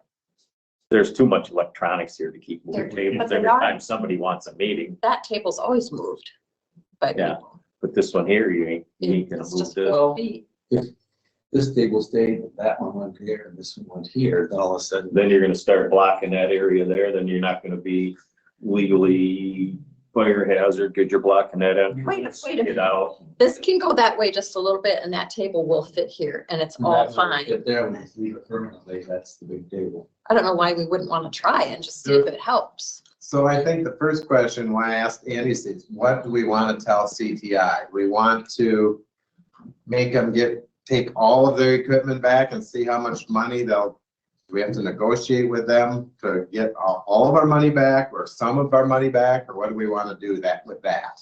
And then it would seem like you could get a company that, especially for $20,000 plus $25,000, you could get a company that could tell you, here's what you need, whether it's dampening panels on the walls or layout or whatever. That was the whole point of this. I would say we just need to get our money back. Because they failed on. Send me a copy of the contract. I don't think there's provision in there for cancellation. And I think, you're gonna, even if they take it back, you're gonna pay some sort of a restocking fee, you're gonna pay something for labor. And in the long run, you're probably still gonna be money paying the other half. And it is working for the online. They can hear us better now. We don't have that. The cameras work better. The cameras are working well. The mic is working well. So the online aspect of it is good right now. We just need to figure out sound back there, and CTI couldn't figure it out. So I think personally, it's in, we should keep using it and then figure out a way to get our voices to the back of that room. The guy online, when I suggested, well, why wouldn't you have just two smaller speakers mounted on the wall back there that you could point down towards the carpeting? And then finally the guy goes, well, why wouldn't we try that? And the other guys, well, why would we want to continue to try to use these ceiling speakers if they're causing a problem with everything across the board? Yeah. I thought that was the point, was to not use them and have the Yeah, little ones that's on the wall. what they told us. That kind of That's my understanding. back there. Is that your understanding? My understanding was to put two speakers in. I thought we were gonna not use the ceiling speakers, and they would be directed at the people back there. They had That was them, my understanding. but We all understood. they were this big, and they only were like the top, maybe 15% of your hearing range, which does nothing for somebody trying to project or, amplifying a real voice. They're fill-in speakers is all they Is were. there any interest in, like Shirley said, pay them the other half of what we owe and keeping the speaker, the microphone and camera we have, and just try to hire someone else to fix the room in the back? I don't think we should pay them full because we didn't get everything they said they were gonna do. What we- We negotiate down. Their They're gonna say- Their scope of work, when they came and talked to you, said that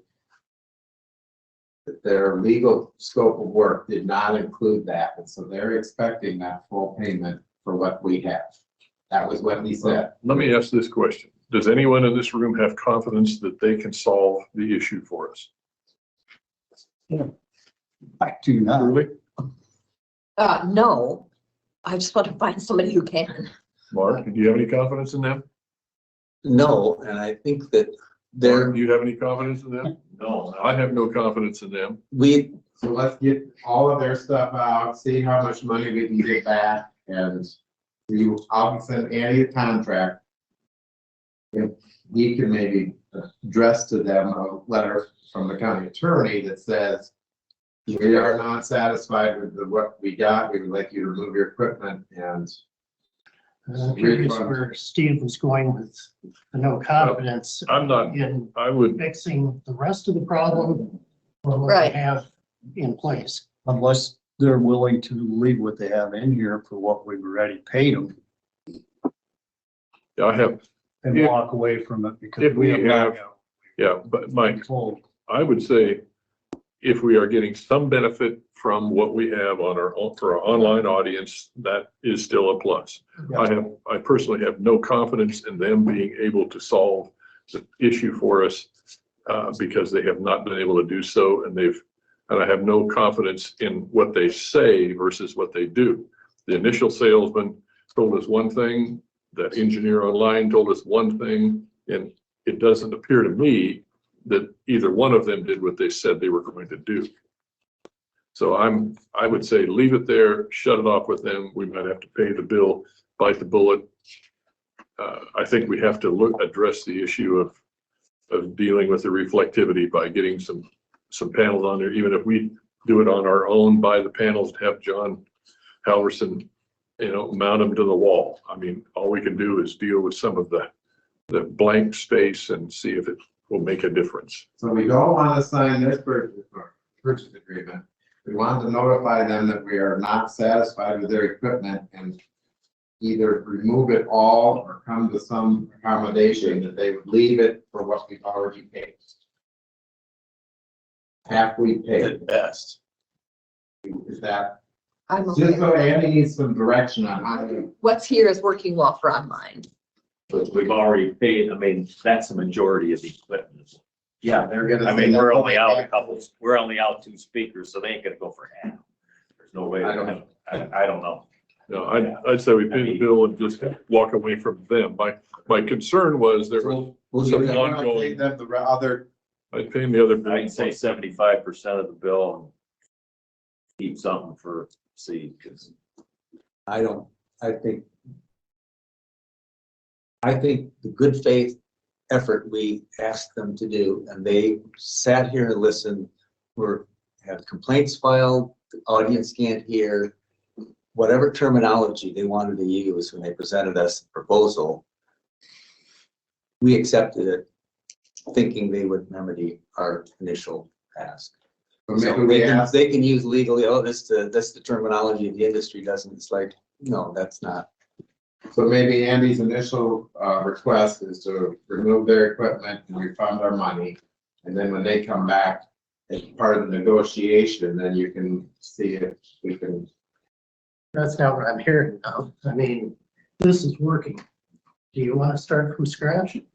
I don't know, that's what I would say keep what we got and then Keep try what to we go got. here. I mean, What I'm hearing is we approach them and say, look, we'll pay an extra $2,000, leave you off the hook for anything related to the back of the building, and we'll walk away. So if they say they want the full rest, the other 10,000 or whatever it Well, is. it was 20, almost just under 25,000, we paid them 11 something, it's like, well, So how much of that are you willing to pay? 'Cause that Really? Let's make that decision after we hear back from them. see what their gonna proposal is, but, Yes. or they can say, oh, we can fix this, but they haven't tried all of the remedies that are out there. Well, but Because first of all, they weren't gonna use these speakers at all. Now they're saying, well, we're gonna use those for the online. Well, why would you use those for online or something else for in the room? It's like, well, that's ridiculous. Although, Mark, it appears to me that every time we ask them to do something different, what they do is come back with a bill for more Well, equipment and more exactly. cost. And that's what I'm saying. And that's not doing us any good. That's why I said from the get-go, it's like they need to remedy the situation based on the money we're supposed to give them. We asked for a product and they're not providing it. Was there also an ongoing, they would monitor and tweak with their technicians online if we need it? How do we just transfer that over to our own IT department doing that? the And biggest issue is we gotta be ADA, because first we gotta get them units in there to address our ADA issue. That's number one. We gotta get that addressed first, because that's what we got turned in for. The So other, now we gotta address that issue. the other That's, piece of that is not just the equipment, but at some point in time, you need to start recording meetings and using closed captioning, so your online people have access to it too. It may not be live, but they can go back, watch a meeting and read. And that, I think, is the other piece of that ADA component that we need to be keeping in mind. And that's one that we could be doing now, but that's for the visually impaired. well, no, hearing impaired. I mean, closed captioning. Yeah, close hearing. What? Closed I'm thinking caption of- doesn't I'm trying to do think of much all the good other anyway. aspects of the ADA that we gotta deal with, and no, we can't. But we could do that. So I'll send Andy the contract. He's heard what your things are. We don't want to sign this and add another No. $5,000 to it. See what kind of deal you can broker us. And I won't make the second half payment until we hear back from them. Is that what we're gonna sit on for now? Okay. I still would like to see if they would propose bringing up 2 smaller speakers, putting them up there, don't use any of this. Mark, See what that would do. Mark, you were the one that left Dissatisfied. dissatisfied because of what they were doing that day. Boy, you got a lot of A lot of faith. You've got a lot more faith than I Because do, the one Mark. guy online said, well, maybe that's what we should be doing. And it's like, well, that's what we suggested to do to start. Sure. So who we're gonna have, I'd like to pursue getting some absorption material if we can. I think that would be I The, don't think That's we still- even know if that even makes a difference. You know, none of us are sound decide experts. too, who's gonna go ahead and get the ADA for the hearing John- in the room.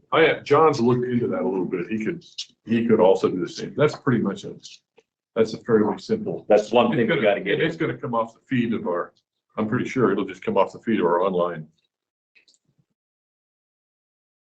But we gotta get that addressed, because that's, Yeah, when we can do it, the captioning and so forth, that's our IT department can do something with that. Can we do that now? If John's been looking into it, my question would be is if you end up having CTI pull everything out and John's put in the devices using their equipment, yeah. now what do we have? Now we got I nothing. mean, We go back to the owl. well, I just think we need to resolve the overall issue before we do the hearing device thing.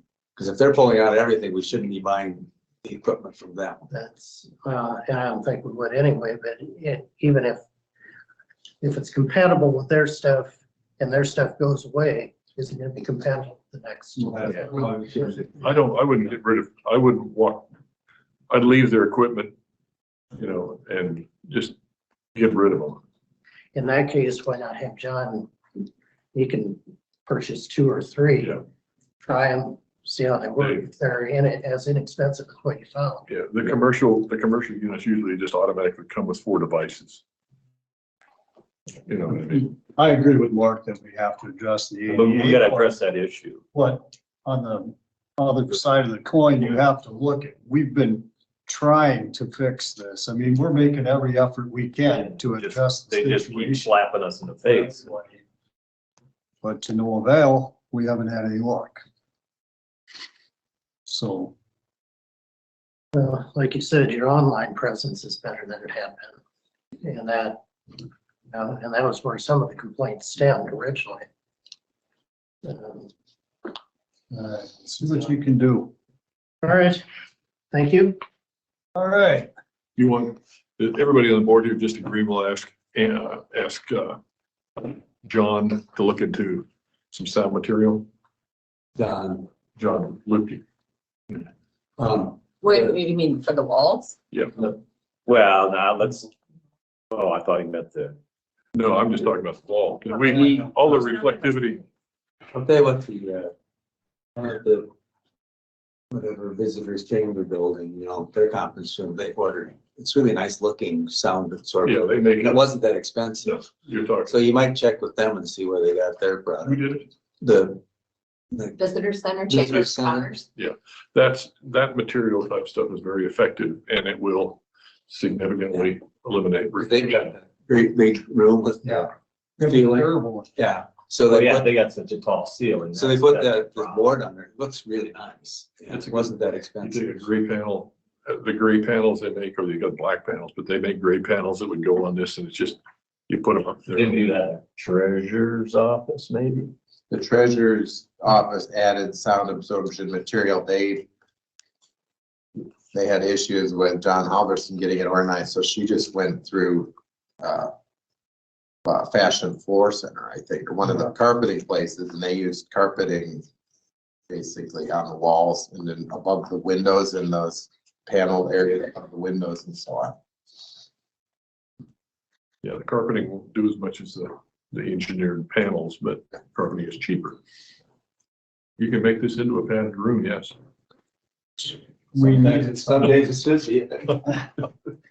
All right. We got a couple more things. The budget review. Budget. So I have a second run.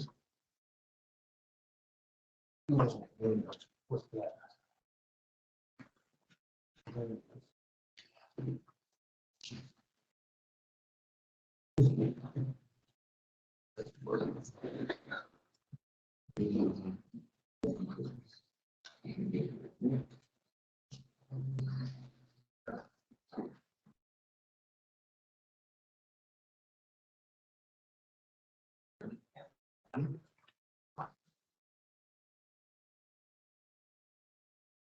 So all I've changed from the first run were the, move the Winneshiek County Development Tourism back to the 95,000. And then, added that 300, made it 300,000 for that, rural fund, but, and I actually created a separate department so we can track it better as a vegetation management department. And I made it 300,000. I did talk with, the engineer's office and, Hacker Nelson some, and if we want to pay employees out of that separate department, we have to track what hours they spend doing that versus what hours they spend doing plowing or on the road things, which is gonna get much more complicated. Not really, because They they already already do. have to. They already do, other than on ditches. anything done in the road department has to be entered by staff in the roads office on their payroll system, and then everything not on the road department is done by Lynn in our payroll system. So now these people would be getting like 2 paychecks rather than combining it together. Plus, there was some worry for Todd whether taking him out of the road department would then change his status with the union, because that's for secondary road employees. And if we're gonna start making him a rural fund employee mostly, then does he lose his union status? So those are things to consider. But Dana thinks that we could probably spend most of that 300,000 on equipment and supplies. Yeah. Because right now, they buy a lot of spray and seed and stuff out of the road department. So she's trying to do an analysis. If we can spend the 300,000, buying a tractor, brush cutter and all the other supplies, then we don't have to worry about this messing up the employee business part. That would help a little on our road. Yep. On the money for the roads. Yeah, too. because you got 125 or whatever it is for a tractor that you're already planning. Yeah. And you mentioned a brush head, so that could maybe go in there. So that 125, was that coming off 25s or was that 24s? Yeah. I don't know what the status. I think that was 20. I was thinking that was That's 24. 24s, yeah. Yeah, Was so do you need another one next year? I don't know. I think we need to hear from Michael and Jeff on recommendations of what we do and don't need for equipment. So I put it in at 300,000. We can address if it gets to the point where we don't think there's 300,000 worth of things, and we have to talk about if we want to try to switch employees and what effect that will have. I mean, as long as it's in there, it gives us options on which direction we want to Utilize it. utilize it. Yeah. Take some pressure off him for Yes. the road project. Yes, exactly. That's the big thing. So that's what I'm gonna meet. Also, I'm gonna meet with Michael. It sounds like if this W14 is gonna be ready to go to bid, and you guys wanted to do the 4-inch for sure, that we're gonna have to come up with some money to put into that farm to market fund if you want it to go yet this bid this summer. Even with taking the Spillville portion out. Sounded like that. So I'm gonna meet with Figure him. amount or not? Yeah, I don't have any figures or anything yet. So that is an issue right now, is trying to figure out how we're gonna. But if come they up with got, that if they got 500,000 figured for a new shop, if we didn't do that, I mean, I'd sooner do the Yeah, road than set of the shop. I mean, we get by with the shop, the road. I mean, the other option is, and you know, Otherwise, we keep pushing them back and then we're gonna be behind and behind and behind Yeah. and never get caught up. the other option is, and I know it's probably a sore subject, but if you do end up selling land in Freeport, you could use that money and put it into the farm to market fund to make this road go without changing other projects. Just an idea. But that, I mean, the shop up there, I mean, I don't want to be, but I'd sooner see W14. Because once you get behind on the road project, you push them back another year. Now we're pushed back. you just keep pushing them, Well, then it just the dips. same thing with the golf course, that got pushed back another year, and then Yep. Then it actually gets that that was much 2 more. years that got pushed back. Yeah. Either much more when you do it. Do it, yeah, so I would say, yeah. If it comes down to it, you'd rather, and I'll make sure when I visit with Mike, I'm gonna talk with him soon, but, that you would rather see that go forward than say building the shop or something. Yes. Because if you look at, not to do this, but projects, put it back, it's a small project with that, it's a massive project, and the costs are going up percentage wise. We need to get W-14. The road is the bigger one we need. Yeah, we got, I mean, that's that 500 there would, We can absorb. to me, it'd be more, right off the top would be more wisely used to get W-14. Right. Yeah, we're not gonna push the road project back No. unless we have So then we just get, because every Monday on my way here and on my way home, That's what you hear. it's not good. I have to drive over, so. And that's not the only route to Decorah that's not good. I took the other one yesterday, they're both. the middle Calmer Road, so. Not even in the 5-year plan. Most of them drive on to Austin, it's not to Middle Kelmer. Most actually take the Sand Road and then the Centennial Road. It's a little bit longer, but Good thing we got that bridge fixed on the Centennial Road. And most people will not take the feet of W-14 between Fort and Spillville. They'll go down, around, up the gravel, come back by the old, the German church there, and I think we all agree Go that on way. the table. That would be W-14. my take on that, just, agree on much. We just We do did. agree on that. that's one thing we have to, but I think that, and I agree with Mark, I think going to 3 inches instead of 4 inches is, You know what? I think that's foolish. Absolutely. just because of the weight of vehicles, I mean, otherwise It's just too much. Well, when I'm talking. And all of us need to be careful. And he might be listening now, I don't know, but we'll be sure to talk about that. That's kind of where you guys are sitting on that. We should not be telling the engineers how to build the roads, because that is crossing our lane a little bit. That puts their licenses in jeopardy. They build the roads to the specs It that they're was, taught to do. He asked us. yeah, But we don't have any It was- experience in No, we engineering. do know that's that, just common sense there, though. preliminary It's a plans policy. was for 4 inches. That's what it originally was. And they were cutting it back, trying to save money. Well, you can't, That's not You- the you don't place to step. save money. no. Roads, So you'd rather see that, I'll just pass that along, that sentiment along to him, is that you'd rather see cuts in the shop, or if you can come up with some other money and keep Yeah, this if we can, on track yeah. and at 4 inches. if we can pull another 200,000, you know, And it might be, I haven't talked to him yet, what dollar amount there he's talking about. But I mean, in our first run budget, I had 250,000 floating as a placeholder, as if you sold land, yeah. that could be where you would assign that. Because when he sent that email out, it was like 300,000 difference between the 3.5 or 4. You know, trying to save that 25%. The way I'm looking at it, you're getting 50%. You're doing the project anyway, that all you're paying for is the asphalt. I mean, it ain't no extra, you whatever. get a lot more longevity out of it. Yes. Yeah, that would be. So is there anything else you want me to change? Or are you kind of done with the budget then?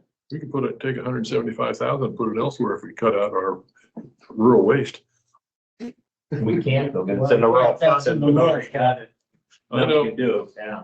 I think it's something you should look at. Look at, We should yeah. leave it in the budget the way it is in case you decide to leave it, but if you do cut it out, it's just savings. Then next year you can talk about what to do. If we could roll, lower that one and raise our general, then it would be to do, but we can't, so now we gotta.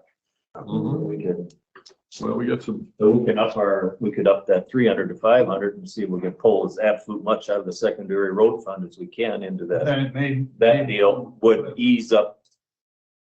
a good place to put county employees' wages in at that point, Because like Todd's are pretty straightforward for most of the year. It's only Very snow, Winter now, snow. yeah. And I think, Lynn and Beth would have to work with our software vendor to see how we can do this multiple paycheck thing, but I think the more concerning thing was if he would no longer be a Union. employee and if that would affect him, so.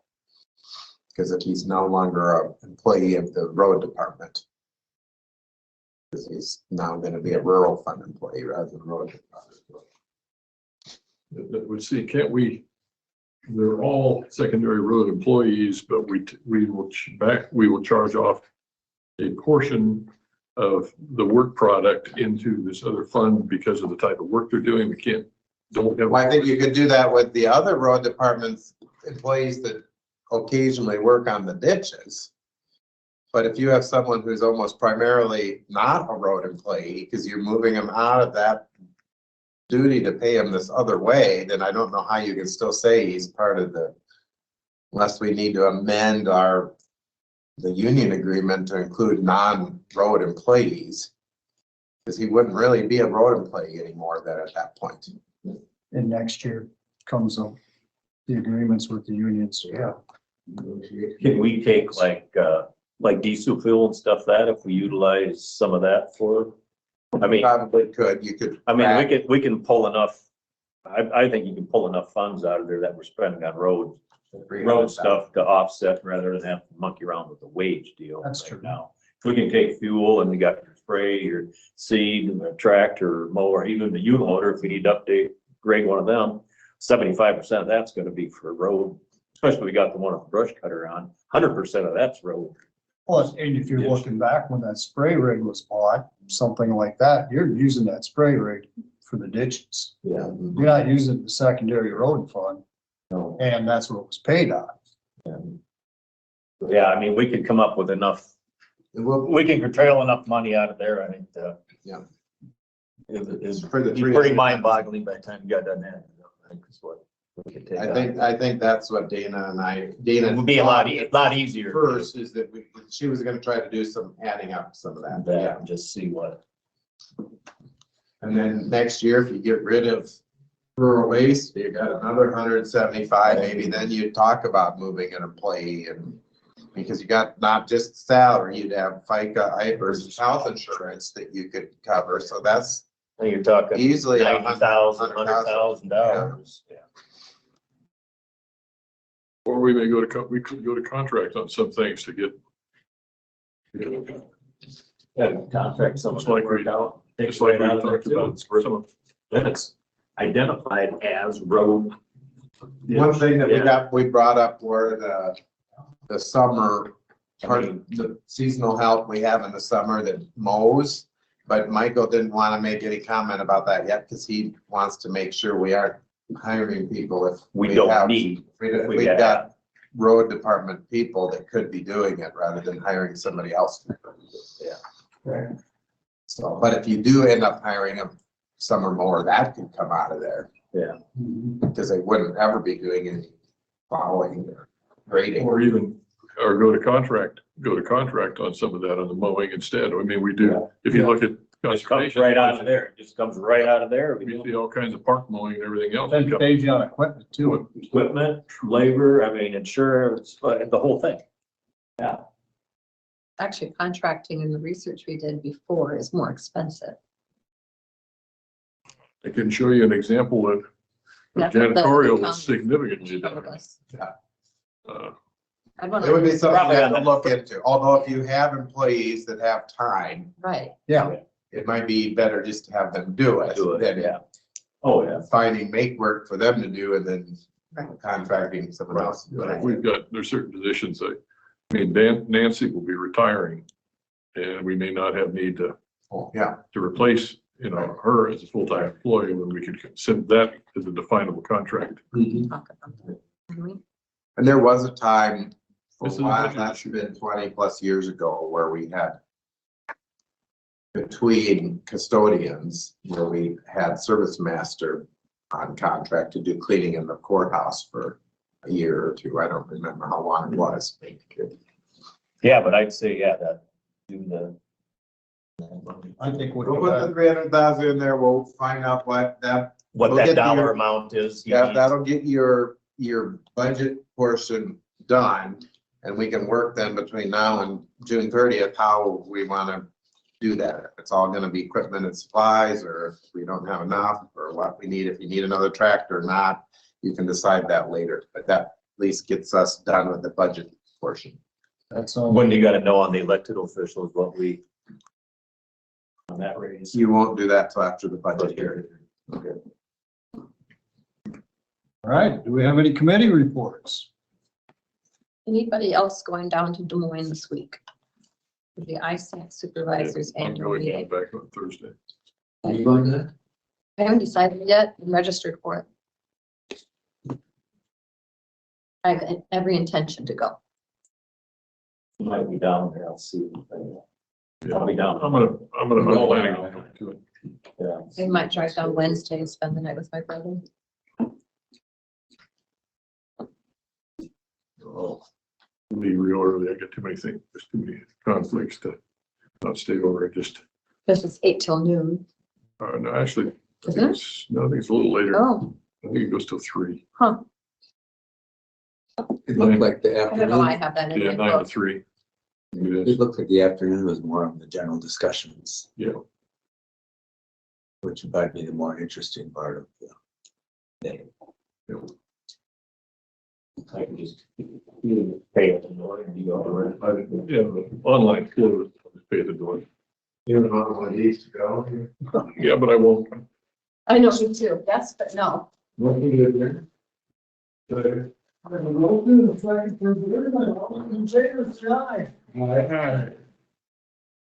They didn't cost over $3.50 a bar, are they? I hope not. That's why I wanna make sure you guys get 7. I don't take them all. We can distribute them in the courthouse, right?